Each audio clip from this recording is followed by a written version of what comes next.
Avant de commencer l'histoire, dites-nous d'où vous nous regardez en laissant un commentaire ci-dessous. Si cette vidéo vous plaît, n'oubliez pas de liker et de vous abonner. Passez une excellente journée et profitez bien de l'histoire. Le cri strident du réveil jeta Amelia Carter hors de ses rêves à 4h30 du matin, l'arrachant aux quelques précieuses heures de sommeil qu'elle parvenait à grappiller entre ses études et son travail. Ses yeux ambrés s'ouvrirent en papillotant, piquant déjà de fatigue. Mais elle se força à se redresser dans le lit place étroit qui était le sien depuis l'enfance. La petite chambre qu'elle partageait avec sa jeune sœur était exiguë mais débordait d'amour. Des photos de famille couvraient chaque surface. Des manuels de médecine s'empilaient en tours vertigineuses. Et les œuvres d'art colorées de sa sœur étaient soigneusement scotchées au mur. Le reflet d'Amelia dans le miroir fissuré révélait les ravages de son emploi du temps acharné. Sa peau brune et chaude, habituellement radieuse de santé et de détermination, paraissait terne et stressée. Des cernes sombres ombraient ses yeux expressifs, et ses épais cheveux bouclés étaient torsadés en un chignon désordonné. À 22 ans, elle aurait dû resplendir de jeunesse. Mais le poids de ses rêves et la lutte constante pour les atteindre l'avaient vieilli. Prématurément, elle enfila rapidement son uniforme de café, un simple chemisier blanc et un pantalon foncé, portés presque tous les jours depuis 2 ans. Le tissu commençait à s'effilocher. Mais elle ne pouvait pas s'offrir de nouveaux vêtements quand chaque centime était destiné aux frais de scolarité de la faculté de médecine. Alors qu'elle traversait le petit appartement sur la pointe des pieds, elle s'arrêta devant la porte de la chambre de ses parents, entendant les ronflements d'eau de son père et la respiration légère de sa mère. Ces deux personnes avaient tout sacrifié pour son rêve de devenir médecin, enchaînant les gardes, vendant leurs quelques biens, se privant pour qu'elle puisse avoir des manuels et payer les frais de laboratoire. L'air du matin était vif alors qu'Amelia marchait les 15 pâtés de maison jusqu'au centre-ville.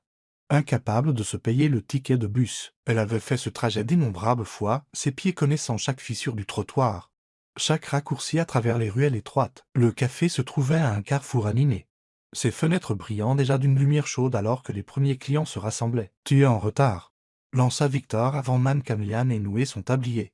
Ses yeux froids la parcoururent avec un dédain évident. À 35 ans, Victor Langston était un homme aigri qui semblait prendre plaisir à rendre ses employés malheureux.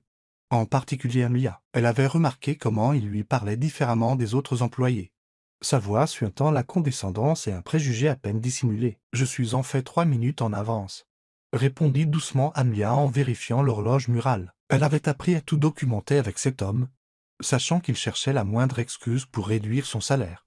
Le visage de Victor rougit. « Ne fais pas la maligne avec moi, au travail, et essaie de ne rien foirer aujourd'hui. » Amelia se mordit la langue et se dirigea vers la machine à expresso, ses mains stables malgré la colère qui bouillonnait dans sa poitrine. Elle avait enduré la cruauté désinvolte de Victor pendant 2 ans parce qu'elle avait désespérément besoin de ce travail. Les 300 $ qu'elle gagnait par semaine, combinés à ses gardes à la bibliothèque le week-end, couvraient à peine ses dépenses mais maintenaient son rêve en vie. Le jazz du matin commença et Amelia se perdit dans le rythme familier des prises de commande, de la préparation des expressos et du moussage du lait. Elle aimait sincèrement servir les clients réguliers, le vieil homme qui commandait toujours un simple café noir et partageait des histoires sur sa défunte femme. La jeune mère qui arrivait épuisée mais parvenait toujours à esquisser un sourire reconnaissant. Les étudiants qui révisaient pour leurs examens, tout comme elle. Ces moments de connexion humaine rendaient les longues heures supportables. Vers 11 heures, alors que la foule s'était clairsemée, une femme âgée s'approcha du comptoir, l'air confus et contrarié. Madame Sophia Moretti était une cliente régulière, habituellement vive comme l'éclair malgré ses 78 ans. Mais aujourd'hui, elle semblait perdue. « Je ne trouve pas mon portefeuille, » dit Madame Moretti, sa voix tremblant légèrement. « Je le mets toujours juste ici dans mon sac, mais il a disparu. J'ai dû l'oublier à la maison. Mais j'ai déjà commandé mon café et mon scone. » Le cœur d'Amelia se serra immédiatement pour la femme. « Ne vous inquiétez pas, Madame Moretti, ça arrive à tout le monde. Votre café est offert par la maison aujourd'hui. »« Non, non, je ne pourrais pas. S'il vous plaît, j'insiste. Et tenez, prenez ce scone aussi. Vous devez garder vos forces. » Amelia emballa la commande habituelle de la femme avec un sourire chaleureux, la payant elle-même avec l'argent de son pot à pourboire. Les yeux de Madame Moretti se remplirent de larmes de gratitude. « Vous êtes un ange, ma chère. Merci beaucoup. » Mais leur échange ne passa pas inaperçu. Victor avait observé de l'autre côté du café et dès que Madame Moretti fut partie, il se précipita, la fureur brillant dans ses yeux. « Qu'est-ce que tu crois faire, bon sang ?» siffla-t-il en saisissant brutalement le bras d'Amelia. « Tu viens de donner de la marchandise sans autorisation. »« C'est une cliente âgée et régulière qui a oublié son portefeuille, » expliqua calmement Amelia, bien que son cœur batte la chamade. « Je l'ai payé moi-même avec mes pourboires. Je faisais juste preuve de gentillesse. De la gentillesse? Victor rit durement. C'est un commerce, pas une œuvre de charité. Et je me fiche que tu l'aies payé. Tu n'as pas l'autorité de prendre ces décisions. Tu n'es qu'une serveuse qui se croit meilleure que tout le monde parce qu'elle va à l'université. La manière dédaigneuse dont il prononça le mot université fit bouillir le sang d'Amelia. Elle s'était épuisée au travail pendant des années pour gagner sa place en médecine. Étudiant jusqu'à ce que ses yeux lui brûlent, prenant chaque service supplémentaire disponible, sacrifiant les événements sociaux et le sommeil. Et parfois même les repas. Ses rêves n'étaient pas seulement des ambitions personnelles. C'était sa chance de sortir sa famille de la pauvreté et d'aider d'autres personnes comme elle. Aurait souhaité que quelqu'un puisse les aider. J'essayais de fournir un bon service client, dit Anya. Sa voix stable mais avec une pointe d'acier. Madame Moretti vient ici depuis 3 ans. Elle n'a jamais causé de problème et elle était sincèrement en détresse, parfois. Être humain est plus important que de suivre chaque règle à la lettre. Le visage de Victor vira à une nuance alarmante de violet. Tu me fais la leçon sur la façon de gérer mon entreprise? Tu n'es rien d'autre qu'une serveuse avec des délires de grandeur. Tu penses que parce que tu es en médecine, ça te rend spécial. Eh bien, laisse-moi te dire quelque chose. Ça suffit. La voix d'Amelia trancha sa tirade comme une lame. Elle avait atteint son point de rupture après des années de sa cruauté désinvolte et de son manque de respect constant. Je ne suis pas rien. Je travaille plus dur que n'importe qui dans ce café. Je traite chaque client avec respect et je n'ai jamais manqué un service ni été en retard. Si traiter une femme âgée avec gentillesse est un motif de punition dans votre établissement, alors peut-être que vous devez reconsidérer le type d'entreprise que vous dirigez. Le café était devenu silencieux. Les autres clients regardaient. Certains avec leur téléphone sortis enregistrant la confrontation. Les mains de Victor tremblaient de rage et Amelia réalisa qu'elle était finalement allée trop loin. « Tu es viré » cracha-t-il. « Fiche le camp de mon café et ne reviens pas. Et n'attends aucune recommandation de ma part. » Amelia sentit le monde basculer autour d'elle. Ces 2 mots, « tu es viré », la frappèrent comme un coup physique. Ce travail n'était pas seulement un revenu. C'était sa bouée de sauvetage. Sans lui, elle ne pourrait pas effectuer son dernier paiement de scolarité. Sans ce paiement, elle serait renvoyée de la faculté de médecine à seulement 3 mois de l'obtention de son diplôme. Avec des mains tremblantes, elle dénoua son tablier et le posa sur le comptoir. Les autres employés regardaient en silence, choqués, leur visage reflétant la sympathie et l'apport pour leurs propres emplois. Amelia se dirigea vers la porte la tête haute, mais dès qu'elle mit le pied dehors, son sang-froid s'effondra complètement. Elle fit 2 pâtés de maison avant que les sanglots ne la submergent, s'intréfugiant dans une ruelle. Amelia glissa le long du mur de briques jusqu'à ce qu'elle soit assise sur le béton froid.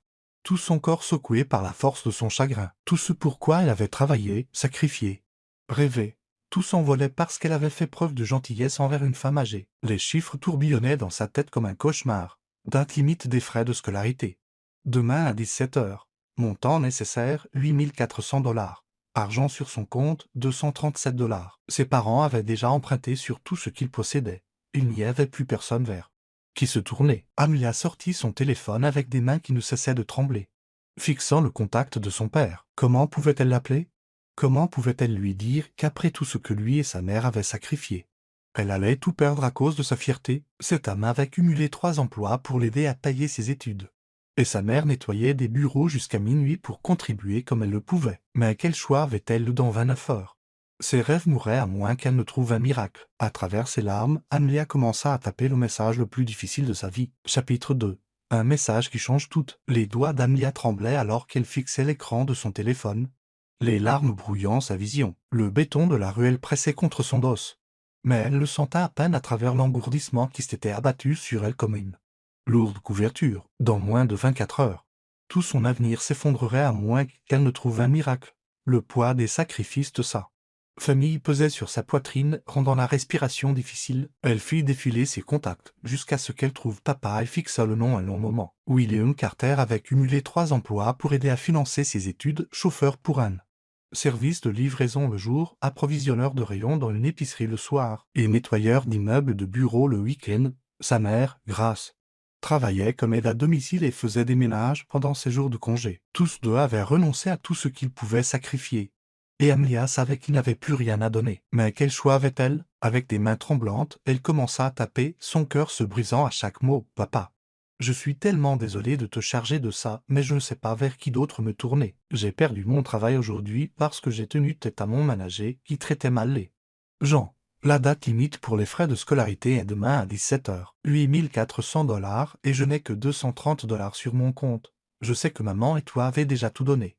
Et je me déteste de même demander, mais je ne sais pas quoi faire d'autre. Mes rêves sont en train de mourir, papa. Tout ce pourquoi nous avons travaillé. Tout ce que tu as sacrifié. Je vais tout perdre. J'ai tout essayé. L'aide financière. Les prêts d'urgence, tout. Il ne reste plus rien. J'ai si peur et je me sens perdu. Je vous aime tellement tous les deux. Et je suis désolé d'être un téléphone fardeau. Je comprendrai s'il n'y a rien que vous puissiez faire. J'avais juste besoin de dire à quelqu'un qui m'aime que j'ai fait de mon mieux. La vision d'Amia était si brouillée par les larmes, il pouvait à peine voir l'écran. Son pouce plana sur le bouton envoyé pendant plusieurs secondes alors qu'elle rassemblait le courage de briser le cœur de son père. Finalement, elle appuya sur envoyer et enfouit immédiatement son visage dans ses mains, sanglotant avec la force d'un barrage qui cède. Pendant ce temps, à 5000 km de là, dans son bureau d'angle aux parois de verre au 42e étage de la tour Bennett au centre-ville de Seattle, Neil Bennett était assis dans un fauteuil valant plus que la voiture de la plupart des gens, fixant l'horizon de la ville avec des yeux vides. À 30 ans, sa fortune s'élevait à 4,2 milliards de dollars. Et il commandait un empire couvrant la technologie et l'immobilier et les énergies renouvelables. Sa mâchoire acérée et ses yeux bleus ardoise avaient fait la couverture des magazines. Et ses rares apparitions publiques faisaient grimper les cours de la bourse. Mais plus rien de tout cela n'avait de sens. La salle de réunion derrière lui était remplie de cadres discutant des projections trimestrielles et de l'expansion du marché. Leur voix un bourdonnement lointain qu'il avait cessé d'écouter une heure plus tôt. Ces réunions étaient devenues une routine vide de sens, des hommes riches en costumes coûteux, déplaçant des chiffres pour faire plus de chiffres, tous désespérés d'obtenir son approbation, mais aucun ne le connaissant vraiment. L'enfance de Neil s'était passée dans des pensionnats pendant que ses parents construisaient leur propre empire, le laissant avec un fonds en fiducie au lieu d'affection et des portefeuilles d'actions au lieu d'histoire pour s'endormir. Il avait hérité de leur sens des affaires, mais pas de leur froideur, ce qui l'isolait dans un monde où tout le monde voulait quelque chose de lui. Les femmes l'approchaient pour son argent, les hommes cherchaient son influence. Et les relations authentiques semblaient impossibles quand tout le monde avait un agenda. Son téléphone vibra avec ce qu'il supposa être un autre message professionnel sans importance. Il faillit l'ignorer, mais quelque chose le poussa à jeter un œil à l'écran. Le numéro était inconnu et l'aperçu montrait un texte qui commençait par « Papa. Je suis tellement désolé. » Curieux, malgré lui, Neil ouvrit le message et commença à lire. Dès la deuxième phrase, son souffle se coupa.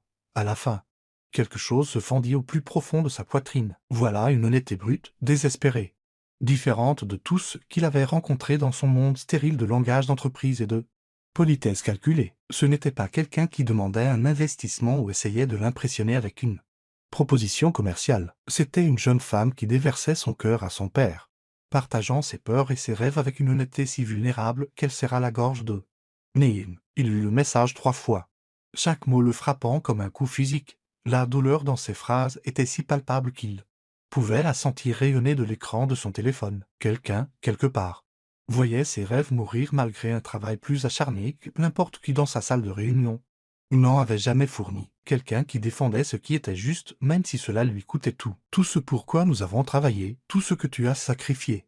Ces mots résonnaient dans l'esprit de Neil. Quand quelqu'un avait-il sacrifié quelque chose pour lui pour la dernière fois qui ne soit pas motivé par le profit? Quand quelqu'un avait-il travaillé si dur pour un rêve qui n'impliquait pas de prendre quelque chose à quelqu'un d'autre? Monsieur Bennett. La voix de son assistant interrompit ses pensées. Le conseil est prêt pour votre avis sur l'acquisition de Pékin. Neil leva les yeux sur la salle remplie de visages expectants. Des hommes qui marcheraient sur leur propre mère pour un point des hauts pourcentages de marge bénéficiaire. Puis il regarda de nouveau son téléphone. Ce message de quelqu'un qui avait tout perdu parce qu'elle avait fait preuve de gentillesse envers une femme âgée. « Excusez-moi un instant » dit-il en se levant brusquement et en sortant de la salle de réunion.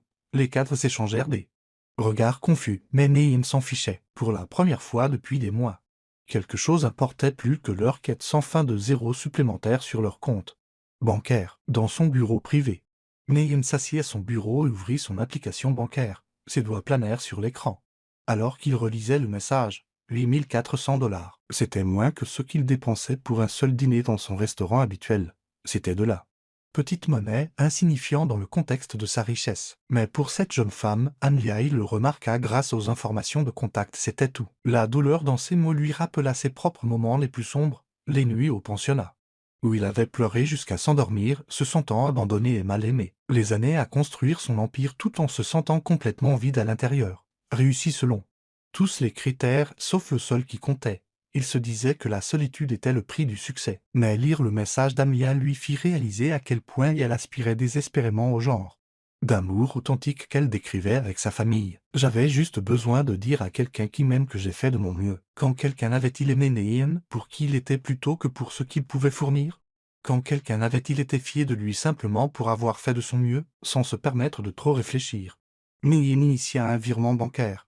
Il tapa les informations du compte d'Amlia, visible dans la signature de son message, et entra le montant, 8400 $. Puis il s'arrêta, son doigt planant sur le bouton de confirmation. C'était insensé. Il était sur le point d'envoyer de l'argent à une parfaite inconnue. Sur la base d'un SMS envoyé par erreur. Ses avocats le feraient interner. Son conseil d'administration remettrait en question sa santé mentale. Chaque partie rationnelle de son esprit hurlait que c'était une folie. Mais pour la première fois depuis des années, Neyin n'écoutait pas la partie rationnelle de son esprit, il écoutait la partie qui reconnaissait quelque chose de pur et d'authentique quand elle le voyait. La partie qui en avait assez de vivre dans un monde où tout avait un prix et rien n'avait de valeur. Il appuya sur confirmer, le virement passa immédiatement. Et Neyin ressentit quelque chose qu'il n'avait pas éprouvé depuis plus longtemps qu'il ne pouvait s'en souvenir. Une satisfaction qui n'avait rien à voir avec les marges bénéficiaires ou les rapports trimestriels. Quelque part, les rêves d'une jeune femme étaient sur le point d'être sauvés. Quelqu'un qui méritait de bonnes choses était sur le point de les recevoir.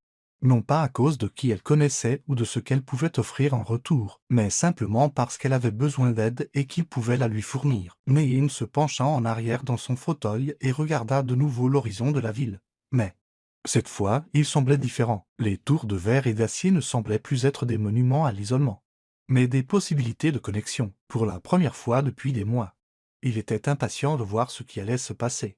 Il avait toujours cru que l'argent ne pouvait pas acheter le bonheur, mais peut-être, juste peut-être, pouvait-il acheter quelque chose d'encore mieux. Peut-être pouvait-il acheter de l'espoir pour quelqu'un qui le méritait plus que quiconque qu'il n'avait jamais rencontré. Neyin enregistra le numéro d'Amelia dans son téléphone, bien qu'il se soit dit qu'il ne l'utiliserait probablement plus jamais. C'était un geste unique, un moment d'impulsion qui se fondrait à nouveau dans sa routine de réunion et de fusion. Mais au fond de sa poitrine, quelque chose était réveillé, quelque chose qui voulait en savoir plus sur la jeune femme qui signait son message avec tant d'amour, qui cumulait plusieurs emplois pour poursuivre un rêve d'aider les autres, qui avait tout perdu parce qu'elle avait fait preuve de gentillesse envers une étrangère, pour la première fois depuis des années. Neyin Bennett était sincèrement curieux à propos d'un autre être humain, et cette curiosité était sur le point de changer leurs deux vies pour toujours. Chapitre 3. Quand les cœurs se reconnaissent. Amelia dormit à peine cette nuit-là, se tournant et se retournant sans cesse alors que l'anxiété lui tordait l'estomac. Chaque fois qu'elle fermait les yeux, elle voyait l'horloge avancer vers 17 heures. Ses rêves s'envolant à chaque seconde qui passait. Lorsque son téléphone vibra à 6h47 du matin avec une notification bancaire, elle faillit l'ignorer. Probablement un autre appel de son solde pathétiquement bas. Mais quelque chose la poussa à vérifier quand même. Son cœur s'arrêta. L'écran affichait un dépôt de 8400 $ effectué à 23h23 la veille. Amelia cligna des yeux, certaine d'halluciner à cause du stress et de l'épuisement. Elle ferma l'application et la rouvrit. Le nombre restait là, brillant comme un miracle. « Oh mon Dieu !» murmura-t-elle, ses mains commençant à trembler. « Oh mon Dieu !» Elle se redressa d'un bond dans son lit, réveillant presque sa sœur, et sortit sur des jambes tremblantes. La porte de la chambre de ses parents était fermée, mais elle pouvait entendre le réveil de son père. Il avait un service de livraison tôt. Amelia fit les 100 pas dans le petit salon, fixant son téléphone, essayant de donner un sens à ce qu'elle voyait. Papa l'avait fait. D'une manière ou d'une autre, impossiblement, son père avait trouvé l'argent. Il avait dû contracter un autre prêt, emprunter sur autre chose. Peut-être demander de l'aide à son frère, malgré leur relation tendue. La pensée de ce que ce sacrifice avait pu lui coûter serra la poitrine d'Amelia de culpabilité, d'une gratitude immense. Lorsque William Carter sortit de la chambre 20 minutes plus tard, déjà vêtu de son uniforme de livraison, il trouva sa fille qui l'attendait, des larmes coulant sur son visage. « Papa !» murmura Amelia en se jetant dans ses bras avec une telle force qu'il recula d'un pas. « Merci. Merci beaucoup. Je n'arrive pas à croire que tu aies trouvé un moyen. Je sais ce que ça a dû vous coûter. À maman et à toi, et je promets de rembourser chaque centime. Je cumulerai 3 emplois si le faut. » Doucement, ma puce. William tint sa fille à bout de bras, son visage buriné plissé par la confusion. « De quoi parles-tu » De l'argent, dit Amelia en s'essuyant les yeux. Le paiement des frais de scolarité. Papa, tu m'as sauvé la vie. Tu as sauvé mes rêves. La confusion de William s'intensifia. Amelia. Chérie, quel argent, j'ai reçu ton texto hier soir et ça m'a brisé le cœur. Mais, ma belle, nous n'avons pas ce genre d'argent. Ta mère et moi avons parlé pendant des heures pour essayer de trouver quelque chose, n'importe quoi. Mais tu m'as envoyé 8400 $ hier soir. L'interrompit Amelia en lui montrant son téléphone. Regarde, c'est juste là. Viré à 23h23. William prit le téléphone et fixa l'écran, ses yeux s'écarquillant. Amelia. Je n'ai pas renvoyé ça. Je ne sais même pas comment faire un virement bancaire aussi important. Et même si je le savais, nous n'avons pas cet argent. Les mots frappèrent Amelia comme de l'eau glacée. Si son père n'avait pas envoyé l'argent, alors qu'il va avec une appréhension grandissante. Elle ouvrit ses messages et fit défiler jusqu'à la conversation de la veille. Elle avait été si bouleversée, si aveuglée par les larmes, qu'elle n'avait pas vérifié le numéro. Maintenant, en le regardant avec des yeux clairs, elle vit l'horrible vérité. Le numéro était faux. Elle avait manqué un chiffre dans sa panique. Et son message désespéré et déchirant était parvenu à un parfum inconnu. « Oh non !» souffla Amelia en s'affaissant sur le canapé alors que toute l'ampleur de son erreur la frappait. « Oh non, oh non, oh non, qu'y a-t-il, ma belle papa ?» J'ai envoyé ce message au mauvais numéro. La voix d'Amelia était à peine audible. Un inconnu vient de m'envoyer 8400 $ parce qu'il pensait que je lui demandais de l'aide.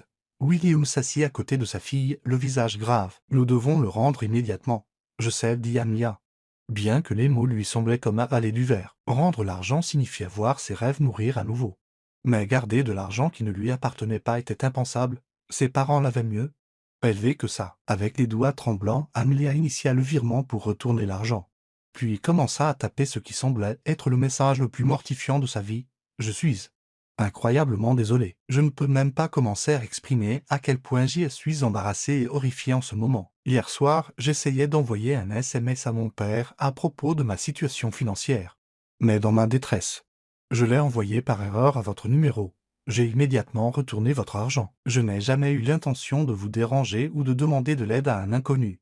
J'étais émotive et paniquée et j'ai fait une terrible erreur. Merci pour votre gentillesse envers une étrangère. Mais je ne peux pas et n'accepterai pas d'argent qui ne m'est pas destiné. Encore une fois. Je suis vraiment désolé de vous avoir dérangé. Veuillez pardonner mon erreur. » Elle lut le message 3 fois, s'assurant qu'il adoptait le bon ton d'humilité et de gratitude sans donner l'impression qu'elle cherchait à récupérer l'argent. Finalement, elle appuya sur envoyer et posa immédiatement son téléphone face contre la table basse. Trop mortifiée pour le regarder, à 5000 km de là. Neyin passait sa première matinée paisible depuis des mois.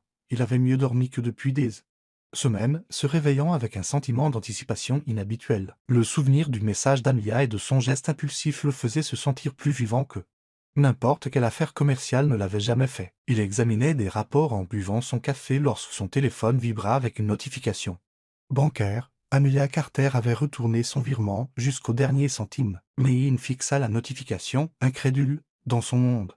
L'argent circulait dans une seule direction, vers lui. Les gens demandaient des investissements, des prêts, des aumônes. Mais personne ne retournait jamais l'argent qu'il avait donné librement. Le geste était si inattendu, si contraire à tout ce qu'il avait connu, qu'il dut lire la notification 2 fois pour y croire. Puis vint son message. Neyin le lut une fois, puis le relut immédiatement. Le ton était si différent de son premier message. Formel là où l'autre avait été brut, apologétique là où l'autre avait été désespéré. Mais sous la politesse soignée. Il pouvait sentir le même cœur authentique qu'il avait si profondément touché la nuit précédente. Elle avait rendu de l'argent dont elle avait désespérément besoin parce qu'elle croyait que c'était la bonne chose à faire, dans un monde où les gens poursuivraient leur propre grand-mère pour des options d'achat d'actions. Amelia Carter avait rendu une fortune parce qu'elle ne lui appartenait pas de droit. Neyin se surprit à sourire pour la première fois depuis des semaines. Il commença à taper sa réponse, choisissant chaque mot avec soin. « S'il vous plaît, ne vous excusez pas. Votre message d'hier soir était la chose la plus authentique que j'ai lue depuis des années. J'ai envoyé cet argent parce que je voulais aider quelqu'un qui le méritait clairement. Non pas parce que j'y étais obligé. Les erreurs arrivent. Mais votre caractère transparaît dans la manière dont vous avez géré cela. Gardez l'argent, quand vous le pourrez, quand vous serez prête.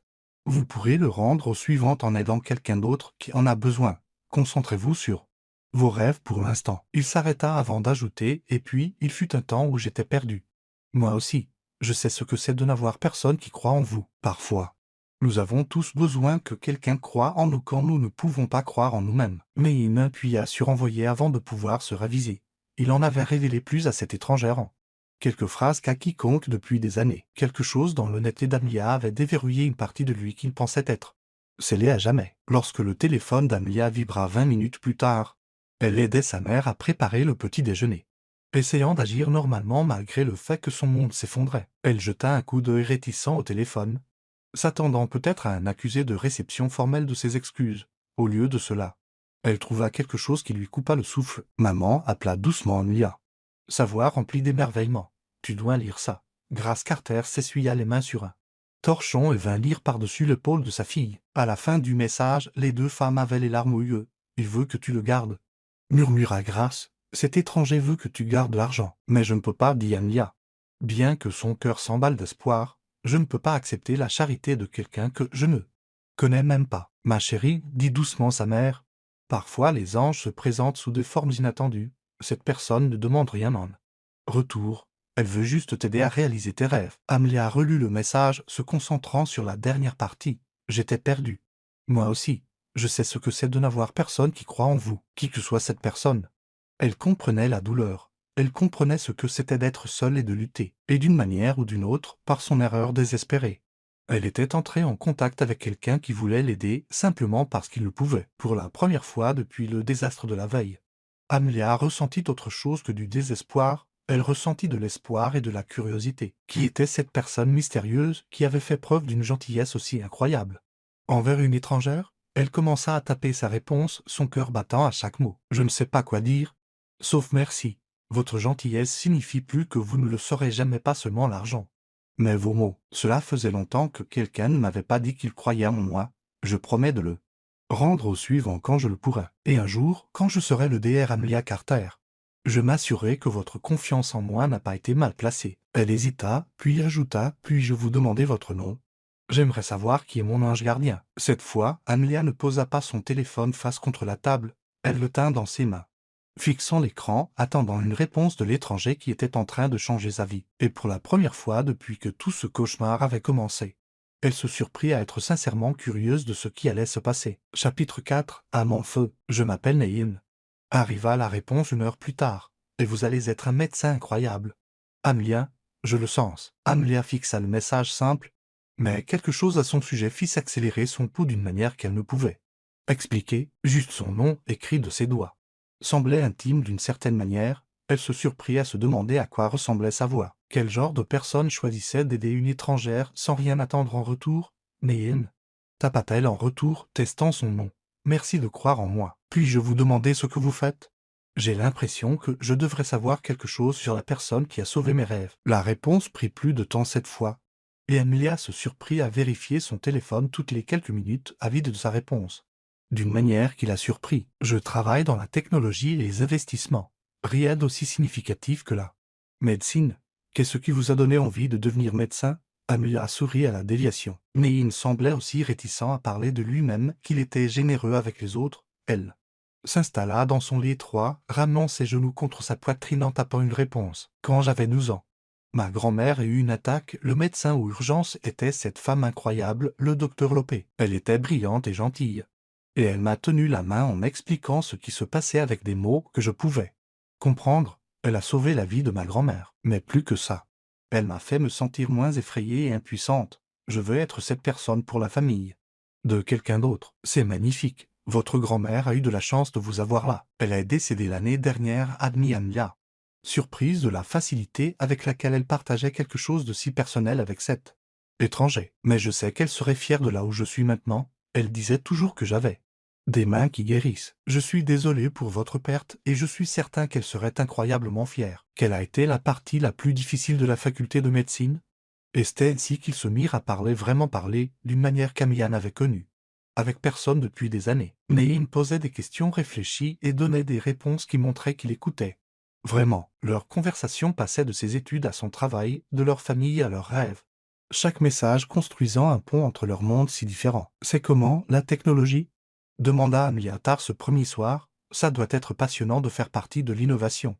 Ça peut l'être, répondit Neil. Mais parfois, j'ai l'impression de résoudre des problèmes qui n'ont pas vraiment d'importance. de rendre les riches plus riches, de créer des solutions à des problèmes qui n'existent que parce que nous avons trop d'argent et trop peu de buts. Votre travail sauvera réellement des vies. Mais la technologie connecte les gens, souligna Amelia. Elle donne aux gens l'accès à l'information, à des opportunités qu'ils n'auraient pas autrement. Ça compte aussi. Je n'y avais jamais pensé de cette façon. Vous avez un don pour voir le bien dans les choses. Et vous avez un don pour aider les gens. Tout le monde n'aurait pas fait ce que vous avez fait pour moi. Peut-être que j'étais juste égoïste. Vous aider m'a fait me sentir plus utile que tout ce que j'ai fait depuis des années. Amelia se surprit à sourire à son téléphone. Charmée par son honnêteté, il y avait quelque chose de si authentique chez Neon, si différent des garçons de l'école qui semblaient jouer à la masculinité plutôt que d'être simplement en homme. Les jours passèrent dans un tourbillon de cours et de textos constants. Amelia se réveillait avec des messages de Neon, partageant des pensées qu'il avait eues pendant sa soirée ou lui demandant comment s'annonçait sa journée. Elle répondait entre les cours, se surprenant à vouloir partager même les plus petits détails de sa vie avec lui pendant les séminaires ennuyeux. Elle rédigeait de plus longs messages sur ses réflexions, sur la politique de santé ou ses rêves pour l'avenir, et Neyen répondait avec des perspectives qui montraient qu'il comprenait non seulement ses mots, mais aussi la passion qui les animait. J'ai assisté à une observation chirurgicale incroyable aujourd'hui, envoya Amelia un après-midi. Un chirurgien cardiaque a réparé une malformation cardiaque chez un enfant. Et c'était comme assister à de la magie. La précision, la connaissance, la façon dont tout le monde a travaillé ensemble pour sauver la vie de ce petit garçon. Je n'ai jamais rien désiré de plus que de faire partie de ce monde. La façon dont vous le décrivez me donne envie de regarder aussi. Vous rendez tout magnifique. Qu'est-ce qui vous fait ressentir cela? Qu'est-ce qui vous donne ce sens du but? La question sembla prendre Neyin au dépourvu, car sa réponse prit plus de temps que d'habitude. Honnêtement, jusqu'à il y a quelques semaines, j'aurais dit rien. Je faisais les choses machinalement depuis si longtemps que j'avais oublié ce que c'était que d'être enthousiaste à propos de quoi que ce soit. Mais vous parlez. Ça me rappelle qu'il y a encore de bonnes personnes dans le monde qui font un travail significatif. Vous êtes aussi une bonne personne, Neyin. Vous avez changé toute ma vie parce que vous avez vu quelqu'un en souffrance et avez décidé d'aider. Ça dit tout de qui vous êtes. Vous me donnez trop de crédit. Je ne pense pas vous en donner assez. Leurs conversations s'approfondirent au fil des semaines. Neyin partagea des histoires sur son enfance solitaire, les pensionnats où il avait appris à être autonome, mais n'avait jamais appris à vraiment se connecter aux autres. Amelia lui parla de son enfance dans une maison pleine d'amour mais vide d'argent, de la façon dont les sacrifices de ses parents la motivaient à travailler plus dur que tout le monde autour d'elle. Vous sentez-vous parfois coupable de votre succès? Demanda Amelia un soir, comme si vous ne le méritiez peut-être pas alors que d'autres luttent tant tous les jours. Adminéine, j'ai hérité de la plupart de mes opportunités. Vous avez gagné chacune des vôtres, mais vous auriez pu être arrogant et égoïste avec ces opportunités. Au lieu de cela, vous aidez des gens comme moi. C'est un choix, pas un accident. Vous allez me faire croire que je suis vraiment une bonne personne si vous continuez comme ça. Vous êtes une bonne personne. Je le vois dans votre façon d'écrire. Les questions que vous posez, la façon dont vous écoutez vraiment les réponses. Quand est-ce que quelqu'un vous a dit ça pour la dernière fois? Encore une fois. Une longue pause. Honnêtement, je ne m'en souviens pas. Le cœur d'Amelia se serra pour lui. Elle commençait à comprendre que sous son succès et sa générosité, Neyin était tout aussi seule qu'elle avait été désespérée. Ils manquaient tous les deux de quelque chose d'essentiel. Elle avait de l'amour mais manquait d'opportunités, tandis qu'il avait toutes les opportunités mais se sentait affamé de connexions authentiques. Eh bien, je vous le dis maintenant, tapa-t-elle, vous êtes gentil, attentionné, généreux et incroyablement facile à vivre. N'importe qui aurait de la chance de vous avoir dans sa vie, même une brillante étudiante en médecine qui va changer le monde. Amelia fixa ce message un long moment, son cœur s'emballant. La draguait-il? La pensée fit parcourir un courant électrique dans ses veines d'une manière qui la ravit et la terrifia à la fois. Surtout elle, répondit-elle finalement, surprise de sa propre audace. Amelia. Oui, je sais que c'est fou. Mais j'ai l'impression d'avoir attendu toute ma vie pour parler à quelqu'un comme je vous parle. Le souffle d'Amelia se coupa. Elle lut le message 3 fois, chaque lecture faisant battre son cœur plus vite. Elle était en train de tomber amoureuse de lui. Cette âme qu'elle n'avait jamais rencontrée, dont elle n'avait jamais vu le visage, dont elle n'avait jamais entendu la voix, d'une manière ou d'une autre, à travers de simples mots sur un écran. Il avait trouvé son chemin jusqu'à son cœur. Ce n'est pas fou, tapa-t-elle avec des doigts tremblants. Je le ressens aussi, comme si vous compreniez des parties de moi que je n'avais même jamais comprises moi-même. Je veux tout savoir de vous, votre couleur préférée, ce qui vous fait rire, ce dont vous rêvez en vous endormant. Je veux tout savoir. Le bleu, répondit Amelia, souriant si largement que ses joues lui faisaient mal, la couleur de l'océan juste avant le coucher du soleil. Et vous me faites rire. Votre sens de l'humour passe sans rire. La façon dont vous agissez comme si vous n'étiez pas drôle. Alors que vous êtes en fait hilarant. Et dernièrement, je rêve de vous rencontrer. Vous rêvez de me rencontrer? C'est trop direct. C'est parfait. Parce que je rêve de vous rencontrer aussi. Ils restèrent éveillés jusqu'à 3 heures du matin cette nuit-là, échangeant des confessions et des rêves, des souvenirs préférés et des peurs les plus profondes. Amelia apprit que Neyin jouait du piano quand il était stressé, qu'il n'avait jamais été amoureux auparavant, qu'il avait parfois l'impression de vivre la vie de quelqu'un d'autre. Neyin découvrit qu'Amelia chantait sous la douche, qu'elle faisait le pire café du monde malgré avoir travaillé dans un café pendant 2 ans, qu'elle avait un rire qui pourrait probablement alimenter une petite ville si quelqu'un pouvait trouver comment l'exploiter. J'ai une confession à faire, tapa Neyin alors que le soleil commençait à se lever. Dites-moi, je n'ai jamais ressenti pour quelqu'un ce que je commence à ressentir pour vous. Et nous ne nous sommes même jamais rencontrés. Le cœur d'Amelia s'envola, plongea en même temps. Elle tombait amoureuse de lui, elle aussi. Plus fort et plus vite qu'elle n'était jamais tombée amoureuse de quiconque. Mais comment pouvait-on aimer quelqu'un qu'on n'avait jamais vu? Comment pouvait-on construire une relation sur des SMS et des confessions nocturnes? Je ressens la même chose, admit-elle. Ça m'effraie à quel point j'attends vos messages. Vous êtes la première chose à laquelle je pense en me réveillant et la dernière chose à laquelle je pense avant de m'endormir. Alors peut-être qu'il est temps que nous nous rencontrions en personne. Amelia fixa ses mots, son pouce accélérant. Une partie d'elle voulait désespérément dire oui. Mettre enfin un visage sur l'homme qui avait capturé son cœur avec rien d'autre que de la gentillesse et des conversations, mais une autre partie d'elle était terrifiée. Et si la magie qu'il avait trouvée dans leurs mots ne se traduisait pas dans la vie réelle? Et s'il était déçu en la voyant? Et si cette belle connexion qu'il avait construite s'effondrait au moment où la réalité s'immiscerait? Je veux le faire, tapa-t-elle honnêtement, mais j'ai peur. Peur de quoi? De perdre ça. Ce que nous avons en ce moment est parfait. Et si une rencontre en personne gâchait tout? Amelia. Rien ne pourrait gâcher ce que nous avons. Et je pense que vous pourriez être surprise de voir à quel point cela pourrait devenir parfait. Vous voulez vraiment me rencontrer? Plus que je n'ai jamais rien voulu. Amelia ferma les yeux et prit une profonde inspiration. L'amour exigeait du courage. Et si la faculté de médecine lui avait appris quelque chose, c'était que les choses les plus précieuses de la vie exigeaient de prendre des risques. D'accord, tapa-t-elle. Rencontrons-nous? Vraiment? Vraiment. Mais dans un lieu public, je suis peut-être en train de tomber amoureuse de vous. Mais je ne suis pas stupide, intelligente et belle. Je suis un homme chanceux. Vous me trouvez belle. Et vous ne m'avez jamais vue. Je le sais. C'est dans tout ce que vous écrivez. Tout ce que vous êtes. Une beauté comme la vôtre vient de l'intérieur. Amelia sentit des larmes lui piquer les yeux, mais pour une fois, c'étaient des larmes de joie plutôt que de désespoir. En quelques semaines, cet homme incroyable était devenu essentiel à son bonheur. Elle était sur le point de le rencontrer. La personne qui avait sauvé ses rêves et volé son cœur. Elle n'avait aucune idée qu'elle était sur le point de tomber amoureuse de quelqu'un qui changerait non seulement ses circonstances, mais son monde entier. Chapitre 5. Quand la foudre tombe, Amelia changea de tenue 4 fois avant de se décider pour une robe bleu marine simple mais élégante qui faisait ressortir ses yeux ambrés et épousait parfaitement ses courbes. Elle avait passé 1 heure sur ses cheveux, laissant ses boucles naturelles tomber en douces vagues sur ses épaules, et avait appliqué juste assez de maquillage pour souligner ses traits sans paraître surchargée. Ses mains tremblaient alors qu'elle appliquait une dernière fois du gloss. Rendez-vous au café Rosé à 14 heures. Avait envoyé Neyin ce matin-là. Je serais le type nerveux dans le coin, probablement en train de vérifier mon téléphone toutes les 30 secondes. Comment vais-je vous reconnaître? Avait répondu Amelia, son estomac faisant des saltos. Vous saurez. Et d'une manière ou d'une autre, elle le crut. Le café que Neyin avait choisi se trouvait dans le quartier des Arts. Un endroit confortable avec des murs en briques apparentes, des œuvres d'art locales, et une atmosphère qui invitait aux longues conversations. Amelia arriva 15 minutes en avance, son pouls battant la chamade alors qu'elle balayait l'espace du regard. Quelques couples étaient assis à de petites tables. Une femme avec un ordinateur portable travaillait dans un coin, et un vieil homme lisait un journal près de la fenêtre, mais pas de Neyin. Amelia commanda un latte qu'elle était trop nerveuse pour boire, et prit une table près de la fenêtre, vérifiant son téléphone de manière obsessionnelle. Et s'il ne venait pas et s'il avait changé d'avis?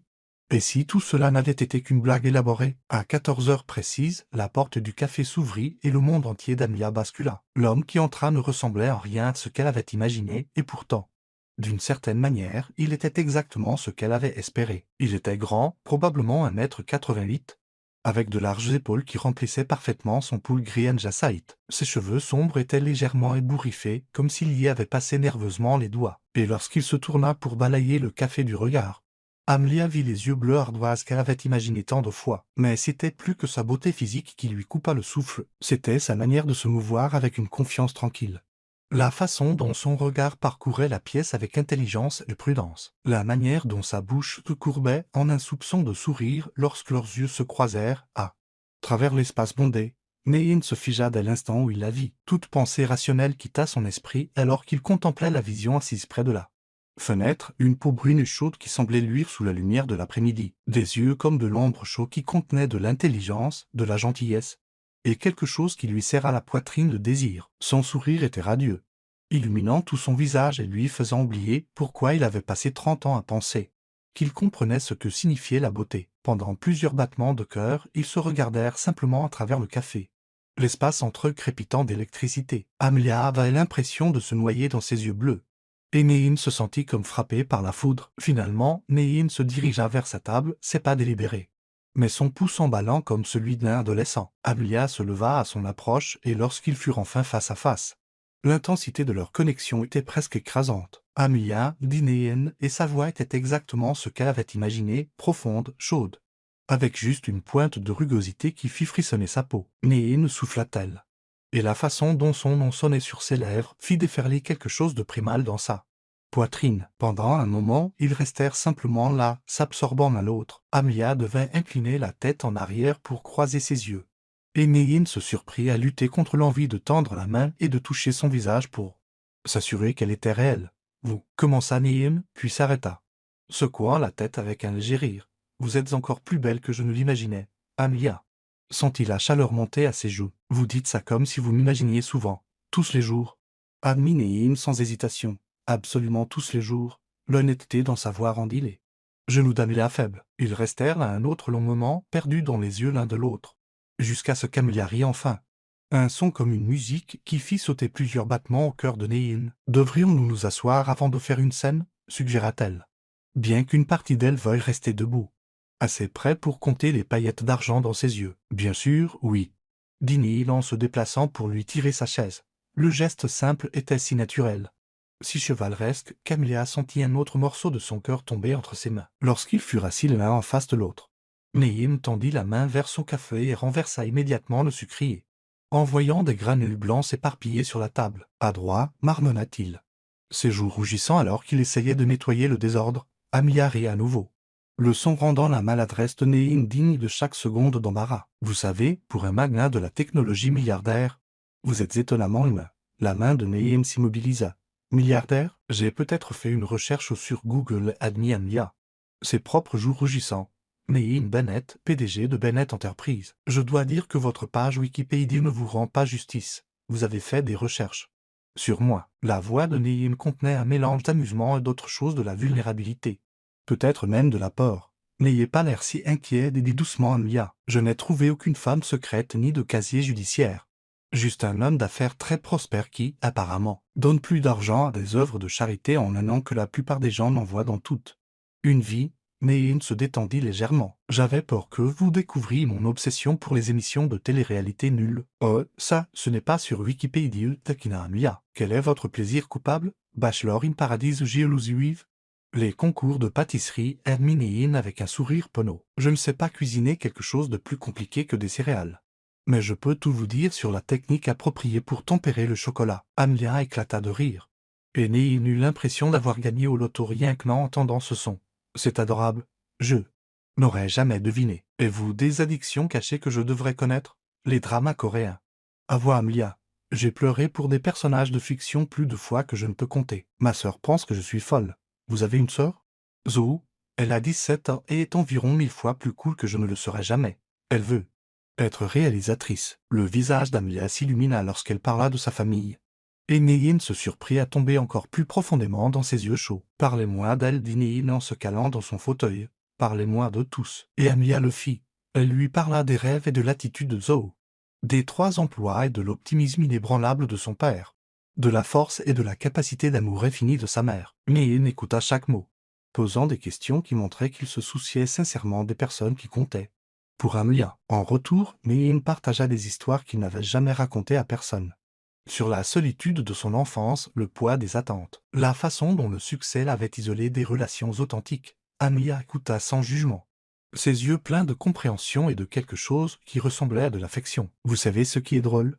dit Amelia après que Nehin eut fini de lui raconter sa première réunion de conseil d'administration désastreuse à 18 ans. Quand je faisais des recherches sur vous, je n'arrêtais pas de penser à quel point vous deviez être intimidant en personne, puissant, autoritaire, probablement un peu effrayant. Et maintenant, Amelia étudia son visage, les rides du rire autour de ses yeux, la façon dont il écoutait avec tout son corps, la manière douce dont il avait nettoyé son sucre renversé sans faire d'histoire. Maintenant, je pense que vous êtes juste un homme qui a appris à être fort parce qu'il le devait, mais qui est enfin incroyablement gentil sous toute cette puissance. Nehin sentit quelque chose se fissurer dans sa poitrine. Amelia quoi? J'ai besoin que vous sachiez quelque chose. Nehin se pencha en avant, sa voix baissant à un ton presque intime. J'ai fréquenté des femmes qui voulaient mon argent, des femmes qui voulaient mes relations, des femmes qui voulaient être vues avec moi pour le statut. Mais personne ne m'a jamais regardé comme vous me regardez en ce moment. Comment est-ce que je vous regarde, comme si vous me voyiez, le vrai moi? Pas la version publique ou le personnage d'affaires, juste moi. Amelia tendit la main sur la table sans réfléchir, couvrant sa main avec la sienne. Au moment où leur peau se toucha, un courant électrique parcourut leurs deux bras. Et Nehin tourna sa main paume vers le haut pour entrelacer leurs doigts. « Je vous vois, dit doucement Amelia. Je vous vois depuis des semaines. Nehin, dans chaque message, chaque conversation, chaque moment de gentillesse que vous m'avez montré, l'homme assis en face de moi est exactement celui que je pensais que vous seriez. » Nehin leva leurs mains jointes et déposa un doux baiser sur les jointures d'Amelia, ses yeux ne quittant jamais les siens. Le geste était si tendre, si intime, qu'Amelia sentit des larmes lui piquer les yeux. « Je veux tout savoir de vous, » dit Nehin contre sa peau. « Chaque rêve, chaque peur, chaque moment qui a fait de vous ce que vous êtes. » « Nous avons le temps, murmura Amelia, bien qu'une partie d'elle veuille tout lui dire tout de suite, veuille déverser toute son âme sur cette petite table de café. « L'avons-nous » demanda Nehin, son pouce traçant des motifs sur sa paume. « Parce qu'en ce moment, j'ai l'impression d'avoir attendu toute ma vie pour vous rencontrer. Et quelques heures ne sont pas suffisantes. » Amelia sentit son cœur s'emballer à l'intensité de sa voix. « Que voulez-vous dire ?»« Je veux dire que je ne veux pas que cet après-midi se termine. Je veux vous emmener dîner, puis peut-être marcher dans la ville jusqu'au lever du soleil. Je veux vous montrer mes endroits préférés et entendre parler des vôtres.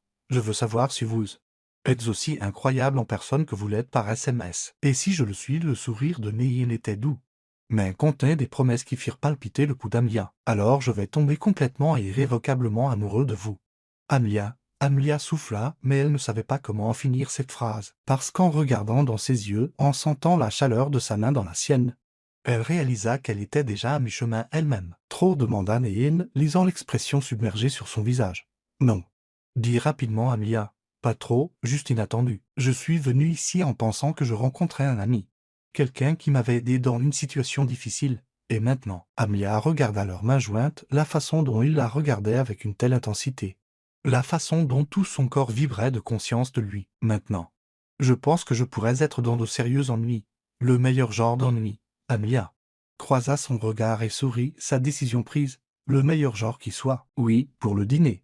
Oui, pour marcher dans la ville.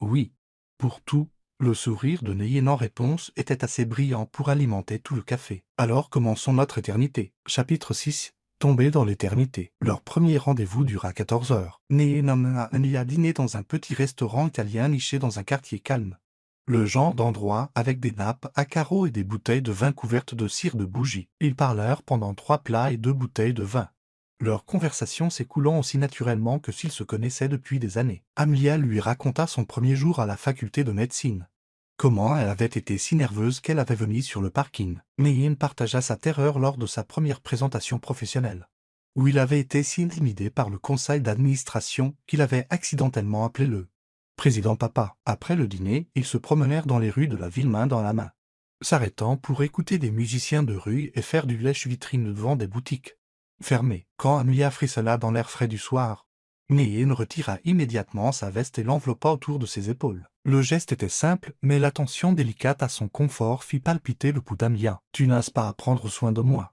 dit-elle doucement alors qu'il s'arrêtait sous un lampadaire. « Je veux le faire, » répondit Nehin en ajustant la veste autour d'elle. « Je n'ai jamais voulu prendre soin de quelqu'un comme je veux prendre soin de toi. » Ils se retrouvèrent au bord de l'eau alors que le soleil commençait à se lever, assis sur un banc surplombant le port. Amelia était blottie contre Nehin, son bras autour de ses épaules, tous deux épuisés mais réticents à laisser la nuit se terminer. Je devrais probablement rentrer à la maison, murmura Amelia contre sa poitrine. Bien qu'elle ne fit aucun mouvement pour partir, probablement. Acquiesça Nehin en déposant un baiser sur le sommet de sa tête. Mais je ne veux pas que tu partes. Que veux-tu? Nehin resta silencieux un long moment. Ses doigts traçant des motifs paresseux sur son bras. Je veux passer chaque jour à mieux te connaître. Je veux entendre ta voix en me réveillant et être la dernière personne à qui tu parles avant de t'endormir. Je veux te voir devenir le médecin incroyable que je sais que tu vas être. Amelia inclina la tête pour le regarder. Surprise par l'intensité de sa voix. Nehin, je sais que c'est fou, dit-il rapidement. Nous venons de nous rencontrer en personne aujourd'hui, mais, Amelia, je n'ai jamais rien ressenti de téléphone auparavant. Être avec toi, c'est comme rentrer à la maison. Amelia tendit la main pour toucher son visage, son pouce traçant la ligne de sa mâchoire. Ce n'est pas fou, je le ressens aussi. Lorsque Nehin la ramena finalement chez elle dans une élégante voiture noire qui coûtait probablement plus cher que la maison de ses parents, Amelia se surprit à ne pas vouloir sortir. Ils restèrent assis dans l'allée pendant encore 1 heure à parler et à rire, jusqu'à ce que la lumière de la chambre de ses parents s'allume. « Je devrais y aller, dit Amelia, bien que sa main soit toujours dans la sienne. « Quand puis-je te revoir ?» demanda Nehin. « Quand veux-tu me revoir? Maintenant ou demain? Tous les jours pour le reste de ma vie ?» Amelia rit, mais son cœur battait la chamade. « J'ai cours demain. Pathologie avancée à 9 heures. Laboratoire de compétences cliniques à 14 heures. À quelle heure se termine ton dernier cours? 16h30. Je viendrai te chercher à 16h30. Amelia le fixa. Nehin, tu ne peux pas simplement réorganiser tout ton emploi du temps en fonction du mien. N'as-tu pas une entreprise à diriger? Nehin porta sa main à ses lèvres, déposant un doux baiser sur sa paume. L'entreprise survivra. En ce moment, la seule chose qui compte, c'est de passer du temps avec toi. Le lendemain, Amelia se surprit à vérifier constamment son téléphone pendant les cours, lisant et relisant les SMS de bonjour de Nehin. Lorsqu'elle sortit de son dernier cours, il était là, appuyé contre sa voiture avec un bouquet de tournesol ses préférés. Bien qu'elle ne se souvienne pas de le lui avoir dit. « Comment savais-tu » demanda-t-elle en enfouissant son visage dans les fleurs éclatantes. « Tu les as mentionnées dans l'un de tes textos, dit Nehin, l'air satisfait de lui. Tu as dit que ta grand-mère les cultivait dans son jardin. Le fait qu'il se souvienne d'ainsi petit détail serra la poitrine d'Amelia d'émotion. Tu fais attention à tout, n'est-ce pas, quand il s'agit de toi? Absolument. Ceci devint leur routine. Chaque jour après les cours, Nehin l'attendait. Parfois, il l'emmenait déjeuner dans des restaurants modestes dont elle n'avait jamais entendu parler. D'autres fois, il visitait des musées ou des galeries d'art. Nehin observant Amelia plus que les expositions, fasciné par ses réactions à tout ce qui l'entourait. Un après-midi, Amelia sortit de son cours de biochimie pour trouver Nehin en train de parler avec animation avec le Dr Emily Wang, sa professeure préférée. Tous deux levèrent les yeux à son approche, arborant des expressions qui rendirent Amelia immédiatement méfiante. Qu'est-ce qui se passe? Demanda Amelia, regardant de l'un à l'autre. Bennett me parlait justement de l'installation de recherche que son entreprise finance, dit le Dr Wang avec un sourire, celle qui se concentrera sur le développement d'équipements médicaux plus abordables pour les communauté mal desservie. Les yeux d'Amelia s'écarquillèrent alors qu'elle se tournait vers Nehin. Tu finances la recherche médicale? Les joues de Nehin rougirent légèrement. Ce n'est pas grand-chose, j'ai juste pensé, avec ta passion pour aider les gens qui ne peuvent pas se permettre des soins de santé appropriés, qu'il y avait peut-être un moyen pour moi de contribuer. Pas grand-chose, intervint le Dr Wang. Monsieur Bennett, c'était un engagement de 20 millions de dollars pour la recherche médicale. Je dirais que c'est assez important. Amelia sentit des larmes lui piquer les yeux. Nehin l'avait écouté parler des inégalités en matière de santé et avait décidé de faire quelque chose, pas seulement de signer un chèque, mais de financer une recherche réelle qui pourrait changer des vies. Pourquoi ne m'as-tu rien dit? Demanda Amelia alors qu'il s'éloignait du bâtiment. Parce que je ne voulais pas que tu penses que j'essayais de t'impressionner, dit honnêtement Nehin. Je voulais le faire parce que c'était important pour toi, non pas parce que je pensais que ça te ferait m'apprécier davantage. Amelia s'arrêta de marcher et se tourna pour lui faire face. Nehin Bennett. Oui, tu es incroyable. Non, Amelia Carter. Toi. Tu es incroyable.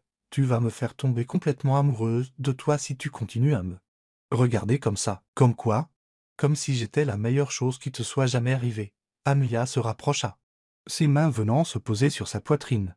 Parce que tu l'es. Leur premier baiser eut lieu là, sur le campus de l'université, avec les étudiants qui passaient et la voiture coûteuse de Nehin garée en stationnement interdit. Amelia se hissa sur la pointe des pieds juste au moment où Nehin lui prit le visage entre ses main, et lorsque leurs lèvres se rencontrèrent, le monde autour d'eux cessa d'exister. Le baiser fut doux au début, hésitant. Comme s'ils avaient tous les deux peur de briser quelque chose de précieux. Mais lorsque les mains d'Amlia s'agrippèrent à la chemise de Nehin et le tirèrent plus près, la douceur devint désespoir. Les bras de Nehin s'enroulèrent autour de sa taille, la soulevant légèrement du sol alors que leurs bouches se mouvaient ensemble avec des semaines de désir accumulé. Quand ils se séparèrent enfin, tous deux à bout de souffle, Nehin posa son front contre celui d'Amia. C'était, commença Nehin. Parfait, termina Amia, sa voix à peine plus qu'un murmure. J'allais dire bouleversant, mais parfait fonctionne aussi. Amia rit, le son faisant sauter les battements au cœur de Nehin. Nous devrions probablement bouger. Je pense que tu es sur le point de recevoir une contravention. Ça en vaut la peine, murmura Nehin, mais il la reposa à contre-cœur sur ses pieds. À partir de ce jour, Nehin devint une présence constante dans le monde d'Amlia. Il assistait à ses groupes d'études, charmant ses camarades de classe par son intérêt sincère pour leur travail. Il se présentait à la bibliothèque avec du café et des pâtisseries lorsqu'elle avait des sessions d'études nocturnes. Il la convainquit même de le laisser la conduire à son travail du week-end à la clinique du campus, prétextant avoir des réunions d'affaires dans le coin, bien qu'Amia soupçonne qu'il réorganisait tout son emploi du temps en fonction du sien. « Tu sais, tu n'es pas obligé de faire ça, » dit Amia un soir alors que Nehin l'aidait à organiser ses notes pour un examen à venir. « Je me débrouillais très bien pour étudier avant que tu n'arrives, mais tu n'as plus à te débrouiller seul, répondit Nehin en levant les yeux de la pile de fiches qu'il lui préparait. « Laisse-moi t'aider. Laisse-moi faire partie de ta vie. Tu fais partie de ma vie, la plus grande partie, pour être honnête. » Nehin sourit, l'expression douce et pleine d'émerveillement. « Vraiment, vraiment, Nehin. Je pense à toi constamment, quand je suis en cours. J'imagine te raconter ce que j'ai appris. Quand quelque chose de drôle arrive, tu es la première personne à qui je veux le dire. Quand j'ai une mauvaise journée, tout ce que je veux, c'est entendre ta voix. » Nehin posa les fiches et vint s'asseoir à côté d'elle sur le canapé. « Amia, il y a quelque chose que je dois te dire. »« Quoi ?» demanda-t-elle, alarmée par son ton sérieux. « Je suis en train de tomber amoureux de toi. »« Non, ce n'est pas juste. » Nehin prit ses mains dans les siennes. « Je suis déjà tombé complètement, irrévocablement, embarrassamment amoureux de toi. » Le cœur d'Amia s'arrêta, puis repartit à double vitesse. « Nehin, je sais que c'est rapide. Et je sais que nous ne sortons pas ensemble depuis très longtemps. Mais je ne peux plus prétendre que c'est juste une relation occasionnelle pour moi. C'est toi, Amia. Tu es tout ce que je ne savais pas que je cherchais. » Amia étudia son visage, ne voyant que de l'honnêteté et de la vulnérabilité dans ses yeux bleus ardoise. « Tu veux savoir quelque chose, quoi ? J'étais déjà en train de planifier comment te dire que je t'aime aussi. » Le sourire de Nehin fut éclatant, transformant tout son visage. « Vraiment ? Vraiment. J'aime la façon dont tu écoutes mes rêves comme s'ils comptaient.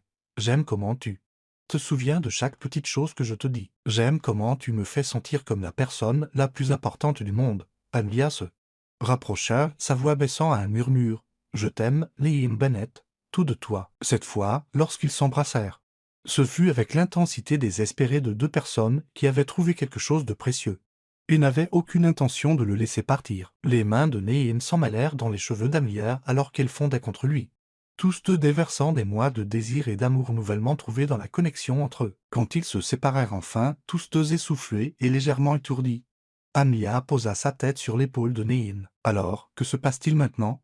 demanda-t-elle. Les bras de Nehin se resserrèrent autour d'elle. « Maintenant, nous construisons quelque chose de magnifique ensemble, même si nos mondes sont si différents. Surtout parce qu'ils sont différents. Tu me donnes envie d'être meilleur, Amia. Tu me donnes envie d'utiliser ce que j'ai pour aider les gens, pour faire une différence. Et peut-être que je peux te donner les ressources pour aider encore plus de gens que tu ne l'as jamais imaginé. » Amia inclina la tête pour le regarder. « Nous le faisons vraiment, n'est-ce pas, tomber amoureux? Malgré la logique et la raison, nous le faisons vraiment, » confirma Nehin en déposant un baiser sur sa tempe. « Et je n'ai jamais été plus certain de quoi que ce soit dans ma vie. » Dehors, la neige commença à tomber, couvrant la ville d'un manteau blanc. Mais à l'intérieur du petit appartement d'Amia, enveloppé dans les bras de Nehin, avec le goût de leur promesse encore sur ses lèvres, Amia ne s'était jamais sentie aussi au chaud et chez elle. Elle était amoureuse d'un milliardaire qui la regardait comme si elle valait plus que tout son argent combiné. Et pour la première fois de sa vie, elle croyait vraiment aux fins heureuses. Chapitre 7. Le baiser qui enflamme tout. 3 semaines après leur premier « je t'aime », Amia et Nehin étaient tombés dans un rythme de moments volés et de regards brûlants. Nehin arrivait à son appartement la plupart des soirs avec des plats à emporter du restaurant qui lui avait plu, et ils étalaient des manuels et des récipients de nourriture sur une petite table basse, étudiant et mangeant, tandis que leurs jambes s'en mêlaient sur le canapé. Mais la tension entre eux devenait impossible à ignorer. Elle couvait sous chaque contact. Désinvolte, chaque rire partagé, chaque moment où leurs yeux se croisaient dans une pièce bondée. La main de Nehin s'attardait lorsqu'il l'aidait avec son manteau. Amelia se surprenait à fixer sa bouche quand il parlait, se demandant ce que ce serait de l'embrasser sans la retenue prudente qu'il avait maintenue. Ils étaient tous les deux prudents, si respectueux de limites qu'aucun n'avait explicitement fixées. Mais la distance prudente commençait à ressembler à de la torture. Un vendredi soir de fin octobre, Nehin vint chercher Amelia à son dernier cours avec un sourire mystérieux et un refus de lui dire où ils allaient. « Fais-moi confiance, » dit-il en ouvrant la portière passager avec un geste théâtral. « Je veux te montrer quelque chose. » Amelia avait appris à aimer les surprises de Nehin. Le mois précédent, il l'avait emmenée à des expositions de musées privés, à des pique-niques surprises dans des parcs cachés et même une fois à un cours de cuisine privé, où ils avaient ri jusqu'à en avoir mal aux côtes en échouant spectaculairement à faire des pâtes à partir de rien. Cette fois, il les conduisit hors de la ville sur une route sinueuse qui menait dans les collines. Plus ils montaient, plus la curiosité d'Amelia grandissait, surtout lorsque Nehin s'engagea dans ce qui semblait être une allée privée marquée uniquement par un panneau élégant mais discret indiquant Observatoire Stalaït. « Nehin, qu'est-ce que c'est que cet endroit ?» demanda Amelia alors qu'il montait une allée bordée d'arbres. « Quelque chose que je pensais que tu apprécierais, dit Nehin, ses yeux brillants d'anticipation. « Tu as mentionné une fois que tu observais les étoiles avec ta grand-mère. » Le souffle d'Amelia se coupa. Elle l'avait mentionné il y a des semaines, dans l'une de leurs conversations nocturnes par SMS. Sa grand-mère lui avait appris à identifier les constellations depuis leur petit jardin, lui racontant des histoires sur les mythes derrière chaque motif d'étoile. L'observatoire se dressait au sommet de la colline comme quelque chose d'un conte de fées. Un bâtiment élégant avec un dôme de cuivre qui brillait au soleil couchant. Nehin la conduisit à travers des portes qui s'ouvraient sur ce qui semblait être une plateforme d'observation privée, avec des télescopes de qualité professionnelle et des zones de siège confortables. Nehin souffla Amelia en tournant lentement sur elle-même pour tout admirer. « C'est incroyable. Comment as-tu? J'ai peut-être fait un don au département d'astronomie en échange d'un accès privé ce soir, dit Nehin, l'air légèrement embarrassé. « Le conservateur est un de mes amis de l'université.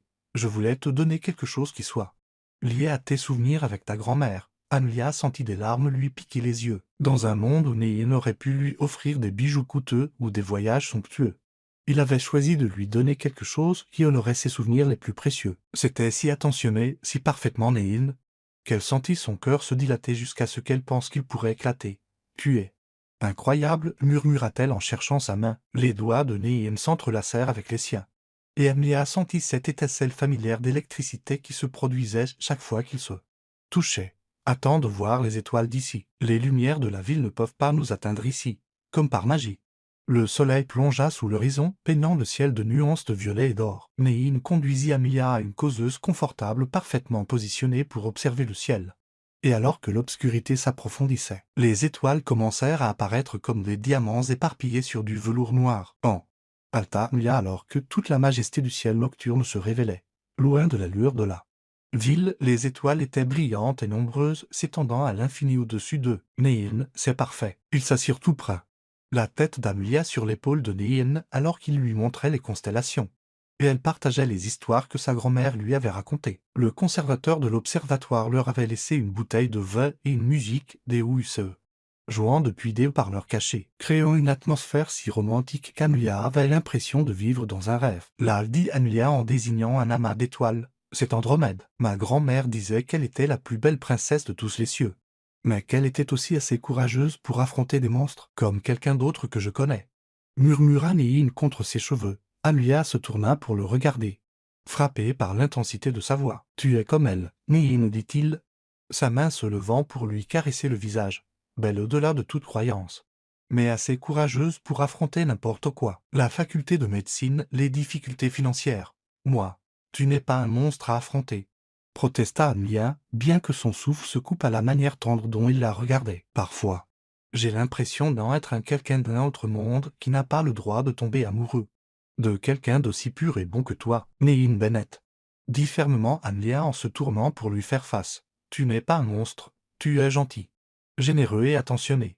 Tu me fais me sentir chérie chaque jour, Amelia. » La voix de Nehin était rauque d'émotion. « J'ai besoin que tu saches quelque chose. » « Quoi ? Je n'ai jamais aimé personne comme je t'aime. Je ne savais même pas que j'étais capable de ressentir autant. Tu as bouleversé mon monde entier. Et je n'ai jamais été plus heureux de quoi que ce soit dans ma vie. Le cœur d'Amelia battait la chamade alors qu'elle fixait ses yeux bleus ardoises. Voyant ses propres sentiments s'y refléter, je t'aime aussi. Tellement que ça m'effraie parfois. Qu'est-ce qui t'effraie? À quel point j'ai besoin de toi? Amelia, à quel point tu es devenue une partie de qui je suis. J'étais si indépendante, si concentré sur mes objectifs que rien d'autre ne comptait. Mais maintenant je ne peux pas imaginer ma vie sans toi. Le pouce de Néine traça le long de sa pommette. Et Amelia se pencha dans son contact comme une fleur se tournant vers le soleil. Tu n'as pas l'imaginer? Je ne vais nulle part, Amelia. Jamais. Promets-le-moi, murmura Amelia, ses mains s'agrippant à sa chemise. Promets-moi que c'est réel. C'est la chose la plus réelle que j'ai jamais ressentie, dit Néine. Sa voix intense et certaine. Tu es la chose la plus réelle que j'ai jamais ressentie. L'espace entre eux semblait crépiter d'électricité. Amelia était aiguë consciente de tout, la chaleur de la main de Néine sur son visage. La façon dont ses yeux s'étaient assombris. La façon dont son propre pouce emballait d'anticipation. Amelia, dit Néine, sa voix baissant à un ton presque désespéré. Je veux t'embrasser. Vraiment t'embrasser, Palaise. Baiser prudent et doux que nous avons échangé. Je veux t'embrasser comme si tu m'appartenais. Je t'appartiens, souffla Amelia. Et ce fut toute l'invitation dont Néine avait besoin. Sa bouche s'écrasa sur la sienne avec des semaines de passion refoulées. Et Amelia fondit en lui avec un doux gémissement qui fit sauter complètement les contrôles de Néine. Ce n'était pas le baiser tendre et exploratoire qu'il avait partagé sur le campus de l'université. C'était désespéré, dévorant, plein de mois de désir et d'amour nouvellement déclarés. Les mains d'Amelia s'en mêlèrent dans les cheveux de Néine alors qu'il approfondissait le baiser, sa langue balayant la sienne d'une manière qui fit s'animer tout son corps. Elle avait déjà été embrassée, mais jamais comme ça, jamais avec une telle intensité. Une telle possession complète.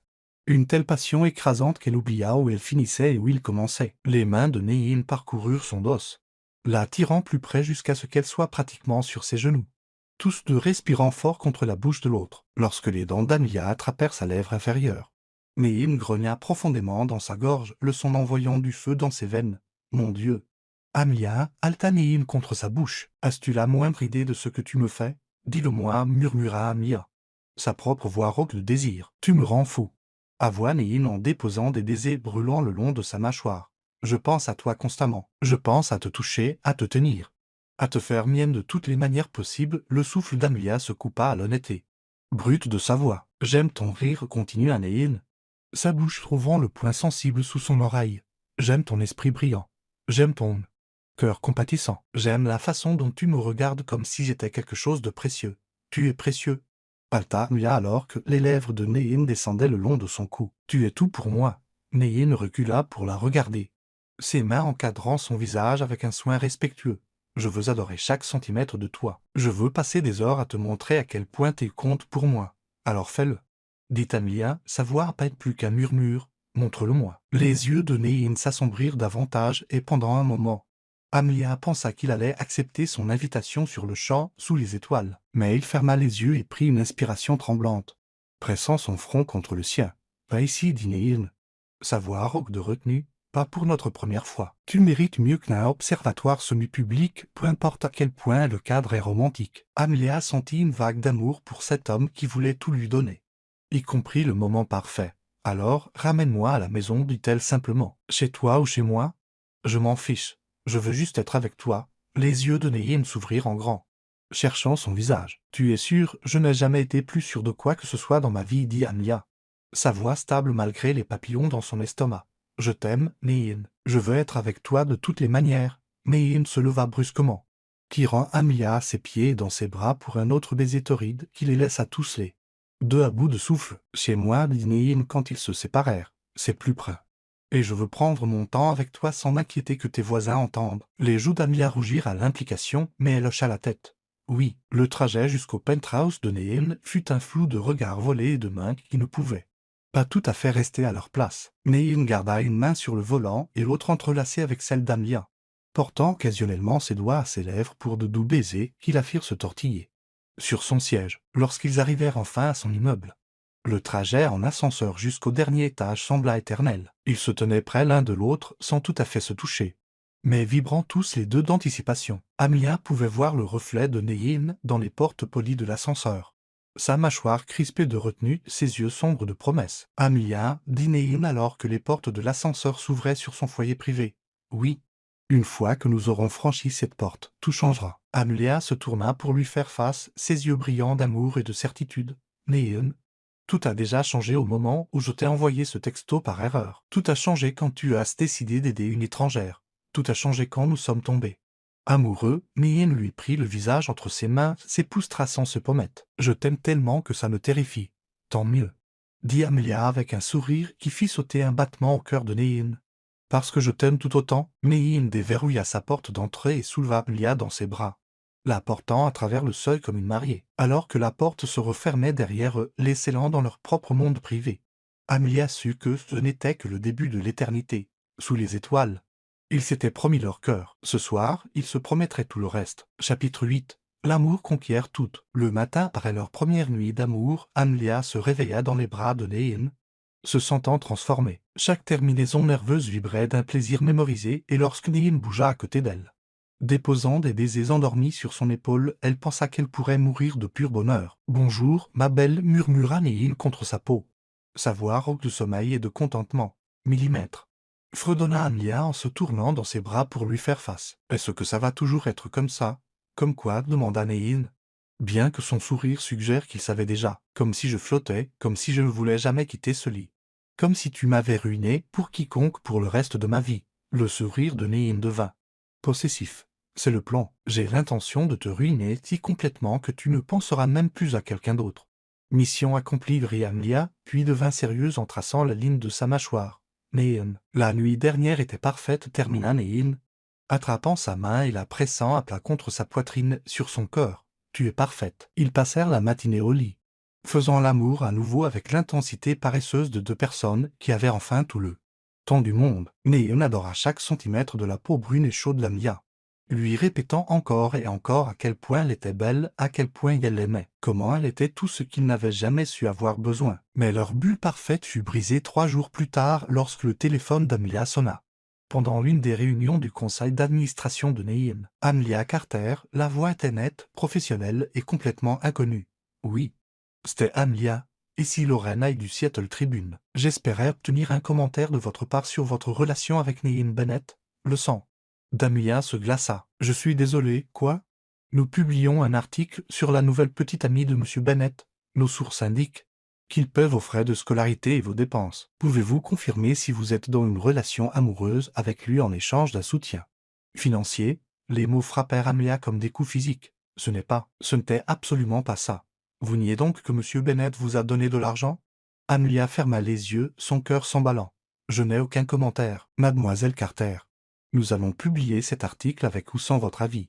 Il vaudrait mieux pour tout le monde que vous disiez simplement la vérité sur la nature de votre arrangement avec Anne Bennett. Amelia raccrocha sans un mot de plus, ses mains tremblant alors qu'elle appelait immédiatement Néine. Il pense que je suis une sorte d'escorte, dit Amelia sans préambule lorsque Néine répondit. Un journaliste vient d'appeler, posant des questions sur notre arrangement. Quoi?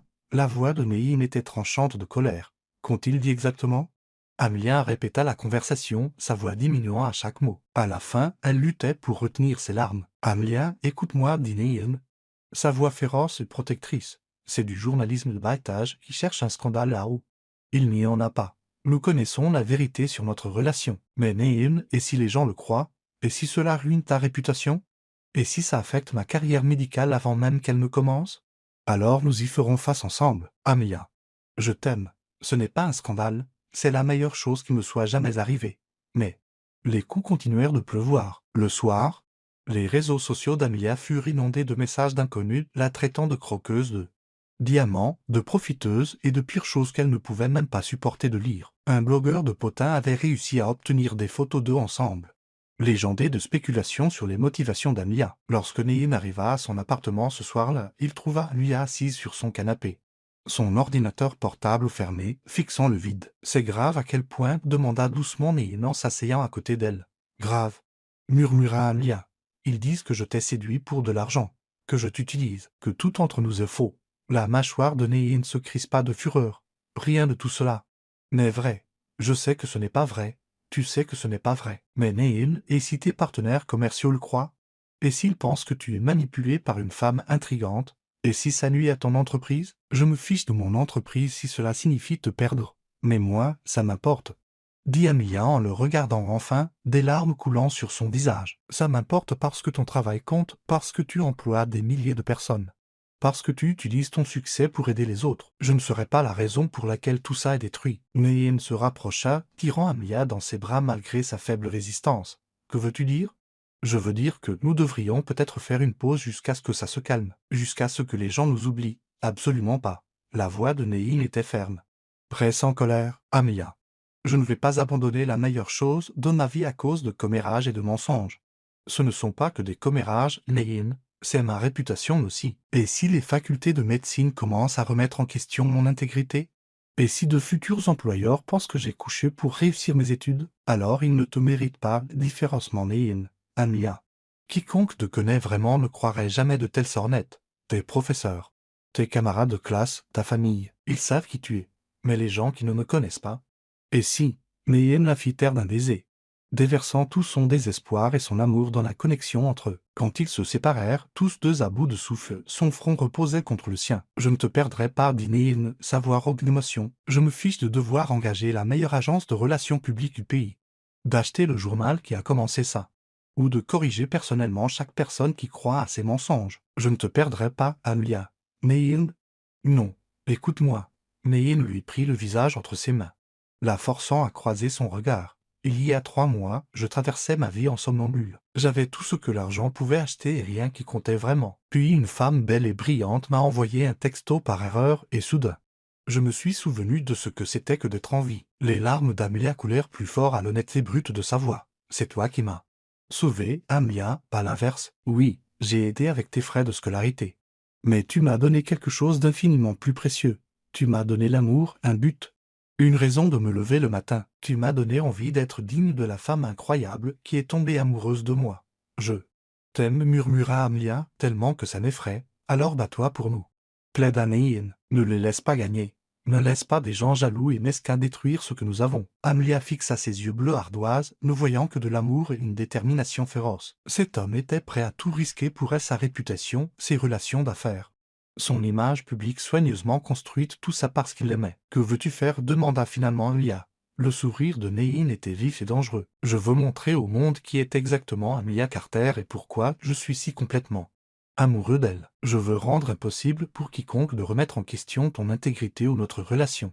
Comment laisse-moi faire? Dit Neyin en déposant un doux baiser sur ses lèvres. Fais-moi juste confiance. Le lendemain matin, Neyin convoqua une conférence de presse. Amelia regarda depuis la loge alors qu'il prenait la parole, ayant l'air en tout point du milliardaire puissant qu'il était. Mais quand il parla, sa voix portait une chaleur et une sincérité qu'elle n'avait entendues que dans leurs moments privés. Mesdames et messieurs, j'ai convoqué cette conférence pour répondre à de récentes spéculations sur ma vie personnelle. Il y a 3 mois, j'ai reçu un SMS destiné à quelqu'un d'autre. Il provenait d'une jeune femme qui faisait face à une crise et sans réfléchir, j'ai décidé de l'aider. Cette décision a mené à la relation la plus importante de ma vie. Amelia retint son souffle alors que Neyin continuait. Amelia Carter n'est pas ma petite amie. Parce que je l'ai aidée financièrement. Je l'ai aidée financièrement parce que c'est une personne extraordinaire qui mérite toutes les chances de réaliser ses rêves. Elle est brillante, compatissante, travailleuse et entièrement dévouée à aider les autres. Elle sera un médecin incroyable. Et tout hôpital qu'il embauchera aura de la chance de l'avoir. Les yeux de Neyin trouvèrent la caméra comme s'il s'adressait directement à Amelia. Amelia ne m'a pas séduit pour de l'argent. Elle a volé mon cœur avec sa gentillesse, sa force et son intégrité inébranlable. Elle ne m'a jamais rien demandé, sauf la chance de rembourser chaque centime que je lui ai donné. C'est la personne la plus honorable que j'ai jamais rencontrée et je suis fier de l'aimer. Amelia pleurait ouvertement au moment où Neyin termina. Et lorsqu'il entra dans la loge par la suite, elle se jeta dans ses bras. C'était soit très romantique, soit très stupide, dit Amelia contre son cou. Probablement les deux. Neyin en la serrant fort, mais je pensais chaque mot. Je t'aime, dit Amelia en se reculant pour le regarder. J'aime comment tu me protèges. Comment tu te bats pour nous, comment tu n'as pas peur de dire au monde ce que tu ressens. Alors tu resteras? Tu te battras pour nous aussi? La réponse d'Amelia fut un baiser qui ne laissa aucun doute sur ses sentiments. Quand ils se séparèrent, tous deux à bout de souffle, elle sourit contre ses lèvres. Essaie de te débarrasser de moi maintenant, Bennett. Cette nuit-là, ils firent l'amour avec une intensité désespérée, tous deux déversant toute leur peur. leur soulagement et leur amour écrasant dans chaque contact. Nehin adora le corps d'Amelia comme si elle était quelque chose de sacré, lui répétant encore et encore à quel point elle comptait pour lui. Comment il ne laisserait plus jamais personne la blesser. Tu es à moi, gronda Nehin contre sa gorge alors qu'Amelia se cambrait sous lui. À moi pour que je t'aime, te protège, te chérisse pour le reste de nos vies. À toi, acquiesça Amelia, à bout de souffle. Toujours à toi. Alors qu'il gisait enlacé par la suite, épuisé et béatement content. Amelia traça des motifs paresseux sur la poitrine de Nehin. Que se passe-t-il maintenant? Demanda-t-elle. Maintenant, nous construisons la vie que nous voulons ensemble, dit Nehin en déposant un baiser sur le sommet de sa tête. Et nous ne laissons plus jamais personne nous faire douter de ce que nous avons.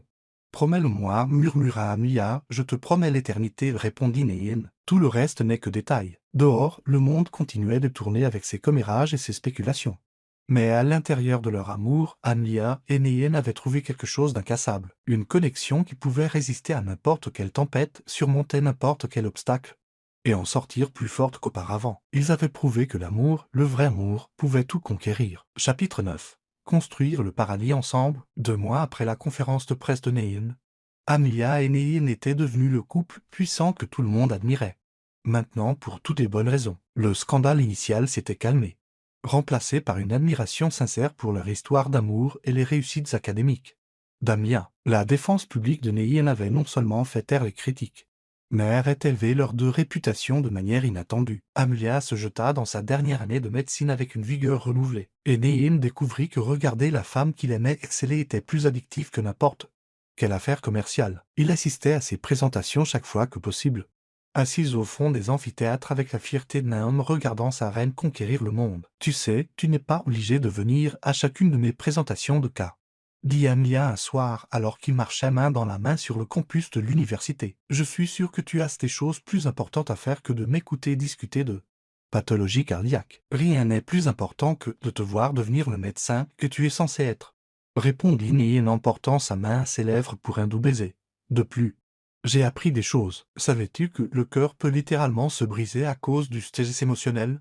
Cardiomyopathie de Tackleball, syndrome du cœur brisé, rit Amelia, ravi qu'il ait prêté une telle attention. Tu as fait des recherches. J'ai essayé de suivre ma brillante petite amie, dit Nehin avec un sourire, bien que je doive admettre que ton explication de la respiration cellulaire était au-dessus de ma tête. Heureusement que tu es beau, taquina Amelia, puis devint plus sérieuse. Nehin, je n'arrive toujours pas à croire à quel point ma vie a changé. Il y a 6 mois, je m'inquiétais de payer mon loyer et d'acheter des manuels. Maintenant, je mène des recherches dans l'une des meilleures installations médicales du pays. Tout ça parce que tu as cru en moi. Non, dit fermement Nehin en s'arrêtant pour lui faire face. Tu mènes des recherches parce que tu es extraordinaire. J'ai juste fourni une opportunité. Toute. Le reste, ton intelligence, ton dévouement, ton don naturel pour la guérison, c'est tout toi. Amelia, l'installation de recherche que Nehin avait financée était à la pointe de la technologie, se concentrant sur le développement de technologies médicales abordables pour les communautés mal desservies. Amelia avait été sélectionnée comme l'une des 5 seuls étudiants à participer au programme pilote, et son projet sur les équipements de diagnostic portables suscitait déjà l'intérêt des grands fabricant de matériel médical. Le Dr. Thompson veut soumettre ma recherche au Journal international de l'innovation médicale, dit Amelia, n'y croyant toujours pas elle-même. Si elle est publiée, je serai une chercheuse publiée avant même d'obtenir mon diplôme. Elle sera publiée, dit Nehin avec une certitude absolue. Ton travail est révolutionnaire, Amelia. Tu vas changer la manière dont les soins médicaux sont dispensés dans les communautés rurales et à faible revenu. Nous allons la changer, corrigea Amelia. Rien de tout cela ne serait possible sans ton financement et ton soutien. L'expression de Nehin devint tendre. J'adore que tu dises nous. J'adore faire partie de tes rêves. Tu ne fais pas seulement partie de mes rêves. Nehin, tu es devenu mes rêves. Tout ce que je veux pour l'avenir t'inclut. Ils furent interrompus par le téléphone d'Amelia qui vibrait avec un texto de sa partenaire de recherche, le Dr. Anali. Urgence au labo. Le prototype fonctionne au-delà de nos espérances les plus folles. Tu dois voir ça. Les yeux d'Amelia s'écarquillèrent en lisant le message. Nehin, je dois y aller. Je te conduis, dit immédiatement Nehin, à l'installation de recherche. Le docteur y vibrait pratiquement d'excitation. Amelia, l'unité d'échographie portable que tu as conçue. Nous l'avons testée sur 3 patients différents aujourd'hui. Et la qualité de l'image est comparable à celle de machines qui coûtent 10 fois plus cher. Amelia fixa l'appareil qu'elle avait passé des mois à perfectionner. Il n'était pas plus grand qu'une tablette, mais il pouvait fournir une imagerie diagnostique de haute qualité dans des endroits où l'équipement traditionnel était impossible à transporter ou à se procurer. Ça va sauver des vies, continua le DRLI. Nous parlons d'apporter des capacités de diagnostic avancées à des villages reculés, des zones sinistrées, des pays en développement. Neyin regarda le visage d'Henriette s'illuminer à la prise de conscience de ce qu'elle avait accompli, et il sentit son cœur se gonfler de fierté et d'amour. Cette femme incroyable n'avait pas seulement trouvé un moyen de réaliser ses rêves, elle avait trouvé un moyen de changer le monde. Je dois appeler mes parents, dit Amia, des larmes de joie coulant sur son visage. Ils doivent savoir que leurs sacrifices ont mené à ça. Alors qu'Amelia s'éloignait pour passer son appel, le DRLI se tourna vers Neyin. Monsieur Bennett, j'espère que vous savez quelle femme extraordinaire vous avez. La combinaison de compétences techniques, de compassion et de pensée innovante d'Amelia est remarquable en 30 ans de recherche. J'ai rarement vu quelque chose de semblable. Je sais exactement à quel point elle est extraordinaire, répondit Neyin. La voix épaisse d'émotion. Elle me le rappelle chaque jour. Plus tard dans la soirée, Neyin et Amelia célébrèrent dans leur restaurant préféré. Le même petit restaurant italien où ils avaient eu leur premier rendez-vous officiel. Mais cette fois, Neyin s'était arrangé pour cuisiner tout le restaurant pour eux, avec un quatuor à cordes et des fleurs préférées d'Amelia ornant chaque table. C'est incroyable, dit Amelia en regardant le décor romantique. Neyin, tu n'étais pas obligé de faire tout ça. Je le voulais, dit Neyin en prenant ses mains à travers la table. Je voulais que ce soir soit parfait parce que j'ai quelque chose d'important à te demander. Le cœur d'Amelia commença à s'emballer. Quel genre de quelque chose? Neyin se leva, et le souffle d'Amelia se coupa alors qu'il s'agenouillait à côté de sa chaise. Amelia Carter, il y a 6 mois. Tu as accidentellement changé toute ma vie avec un seul SMS. Tu as fait de moi un homme meilleur. Un homme plus heureux. Un homme qui comprend enfin ce que signifie vraiment l'amour. Neyin. La voix d'Amelia n'était qu'un murmure. J'aime ton esprit brillant et ton cœur compatissant. J'aime comment tu me mets au défi d'être digne de toi.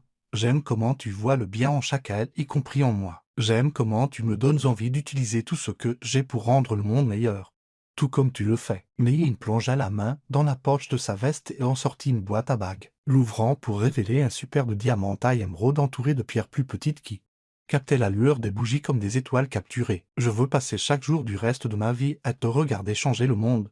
Je veux être ton partenaire en tous tes rêves, tes défis, tes victoires. Amelia, veux-tu m'épouser? Amelia fixa la bague, puis le visage de Neyin, ne voyant que de l'amour, de l'espoir et une certitude absolue dans ses yeux bleus. Oui, murmura-t-elle, puis plus fort, oui, oui, bien sûr, oui. Neyin glissa la bague à son doigt avec des mains qui tremblaient légèrement, puis se leva pour la tirer dans ses bras pour un baiser qui avait le goût de la promesse et de l'éternité. Quand ils se séparèrent, ils pleuraient et riaient tous les deux en même temps. Je t'aime tellement, dit Amelia contre ses lèvres.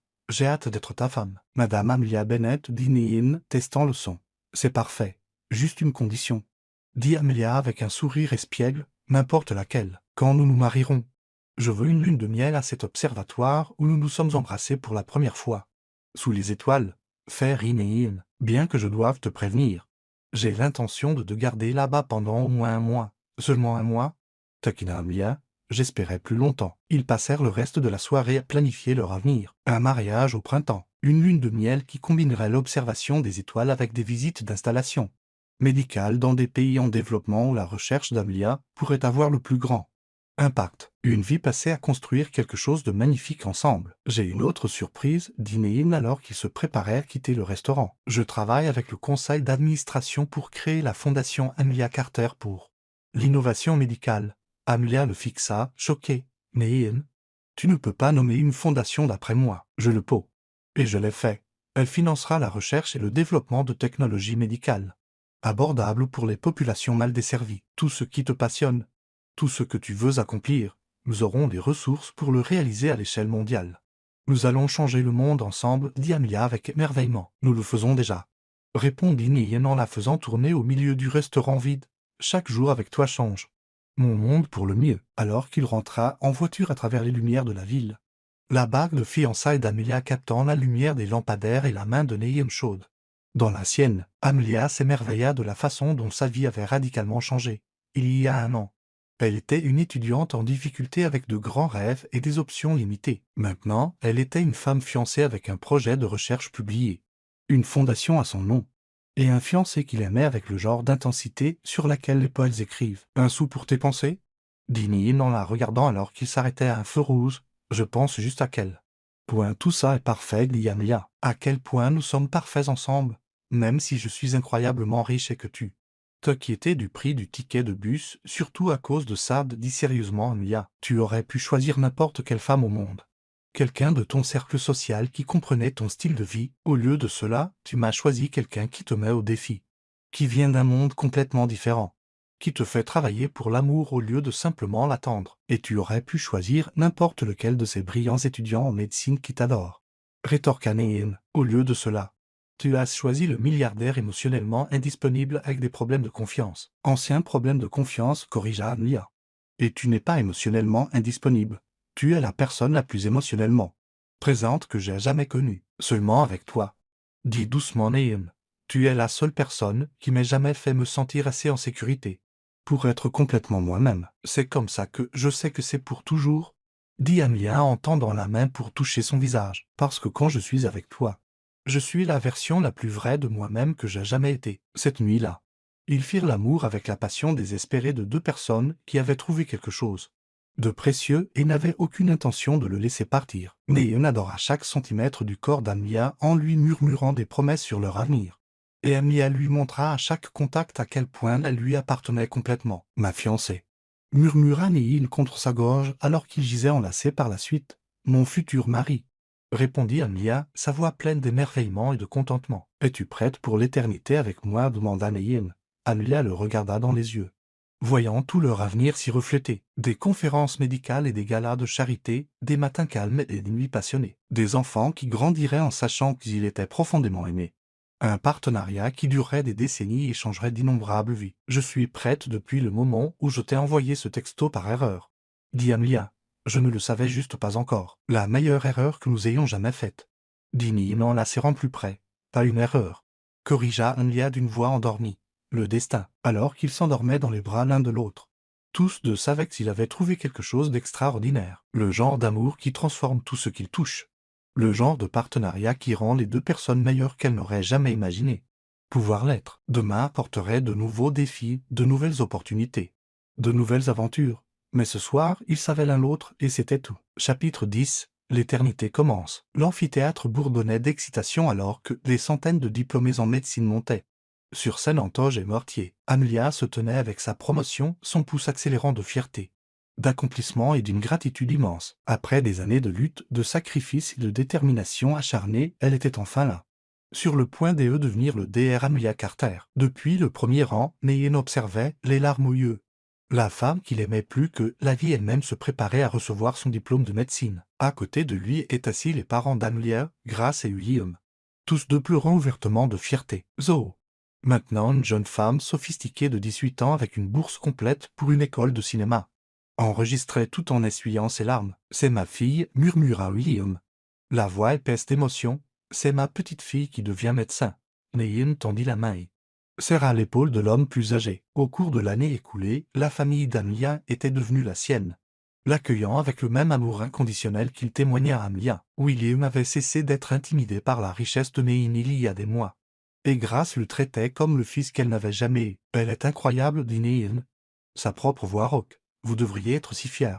Nous le sommes, dit Grace en tendant la main pour tapoter la main de Nehin. Et nous sommes reconnaissants chaque jour qu'elle était trouvée.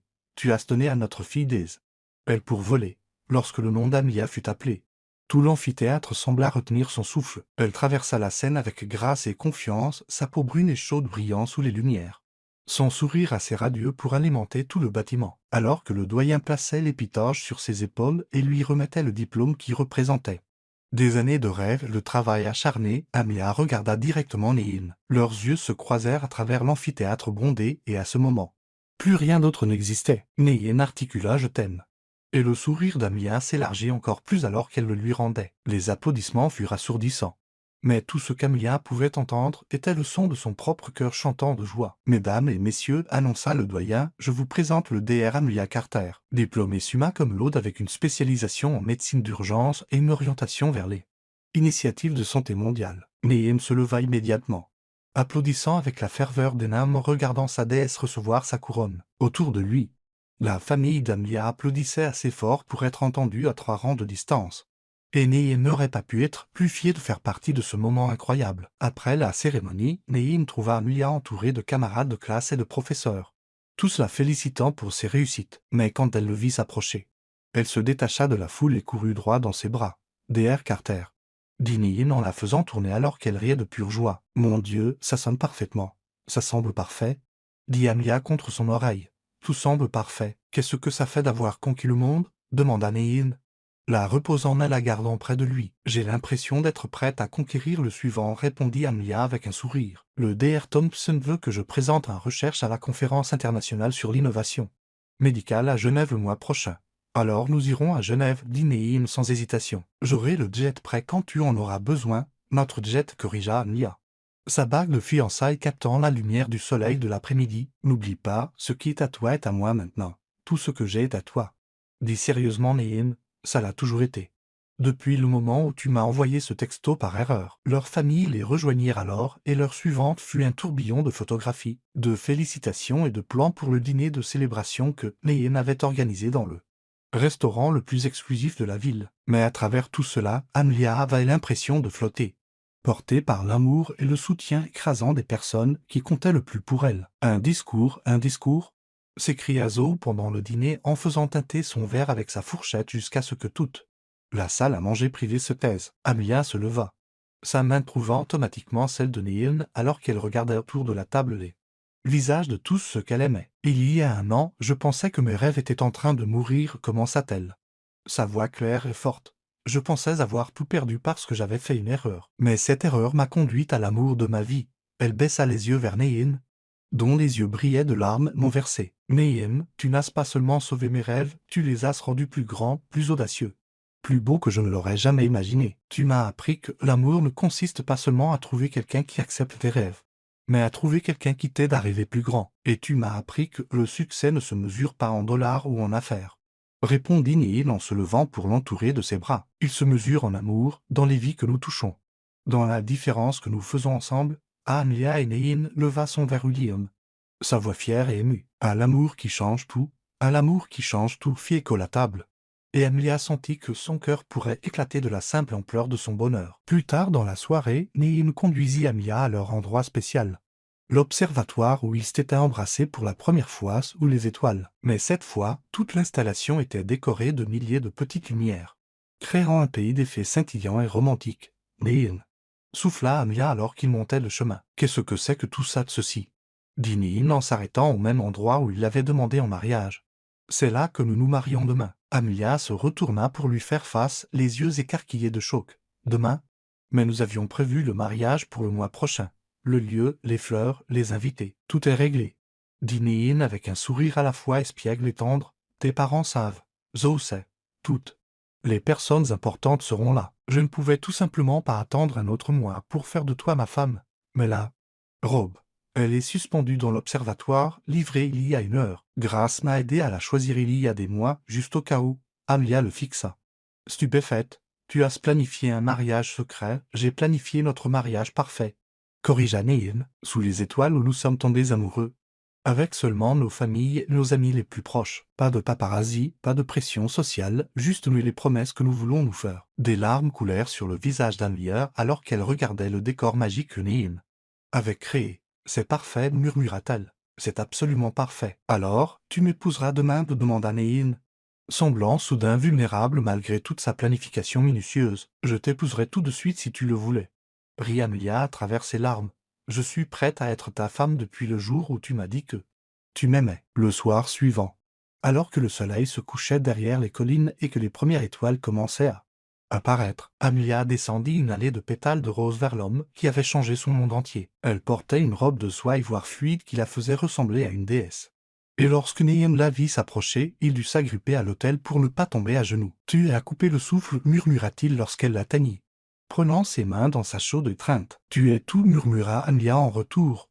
Et ils pleuraient tous les deux avant même que la cérémonie ne commence. Zoe était la demoiselle d'honneur d'Amlia, tandis que le meilleur ami de Nehin de l'université était son témoin. Les parents d'Amelia étaient assis au premier rang à côté de la mère de Nehin, qui était venue de New York et prévoyait déjà de gâter ses futurs petits-enfants. L'officiant était le Dr. Thompson, qui s'était fait ordonner en ligne spécialement pour leur mariage. Nous sommes réunis ce soir sous les étoiles pour assister à l'union de deux âmes qui se sont trouvées par le plus bel des accidents, commença-t-il. Amelia et Nehin, votre histoire d'amour nous rappelle à tous que parfois, l'univers conspire pour réunir deux personnes destinées à changer la vie de l'autre. Quand vint le moment des vœux, Nehin commença, sa voix forte malgré les larmes dans ses yeux. Amelia, lorsque tu m'as envoyé ce texto par erreur il y a 11 mois, tu pensais demander de l'aide à ton père, mais ce que tu faisais vraiment, c'était répondre à une prière que je ne savais même pas avoir faite. Tu m'as sauvé d'une vie sans sens, sans amour, sans espoir. Tu es mon cœur, ma maison, mon but. Je promets de t'aimer férocement, de soutenir tes rêves sans relâche et de me tenir à tes côtés alors que nous changeons le monde ensemble. Tu es mon miracle. Et je passerai chaque jour de notre vie à m'assurer que tu saches à quel point tu es précieuse. Amelia sanglotait ouvertement lorsque Nehin termina.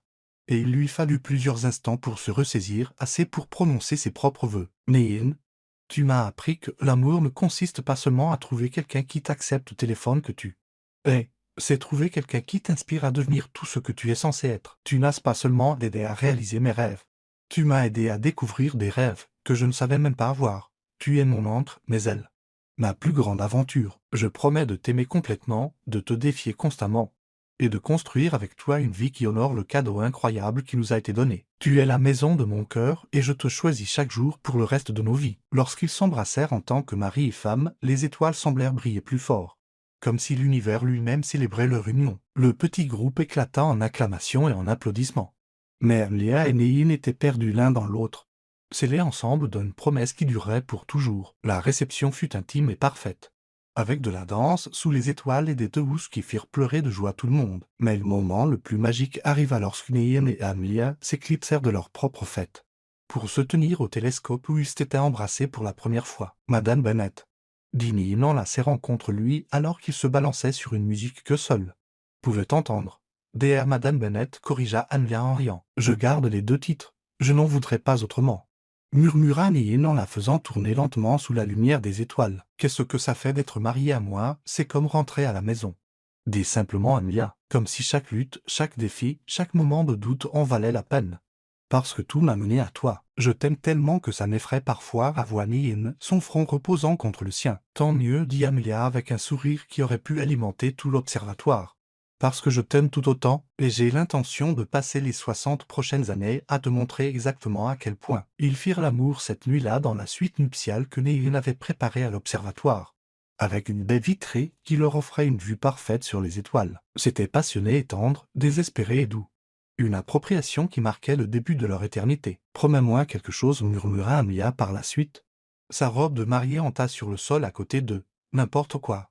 Promets-moi que nous n'oublierons jamais ce que nous ressentons. À quel point nous sommes parfaits ensemble, à quel point nous nous aimons. À quel point nous sommes reconnaissants pour ce texto envoyé par erreur qui nous a réunis. Je le promets, dit Nehin en déposant un baiser sur sa tempe, bien que je doive souligner que ce n'était pas vraiment une erreur. Je pense que c'était le destin. Le destin?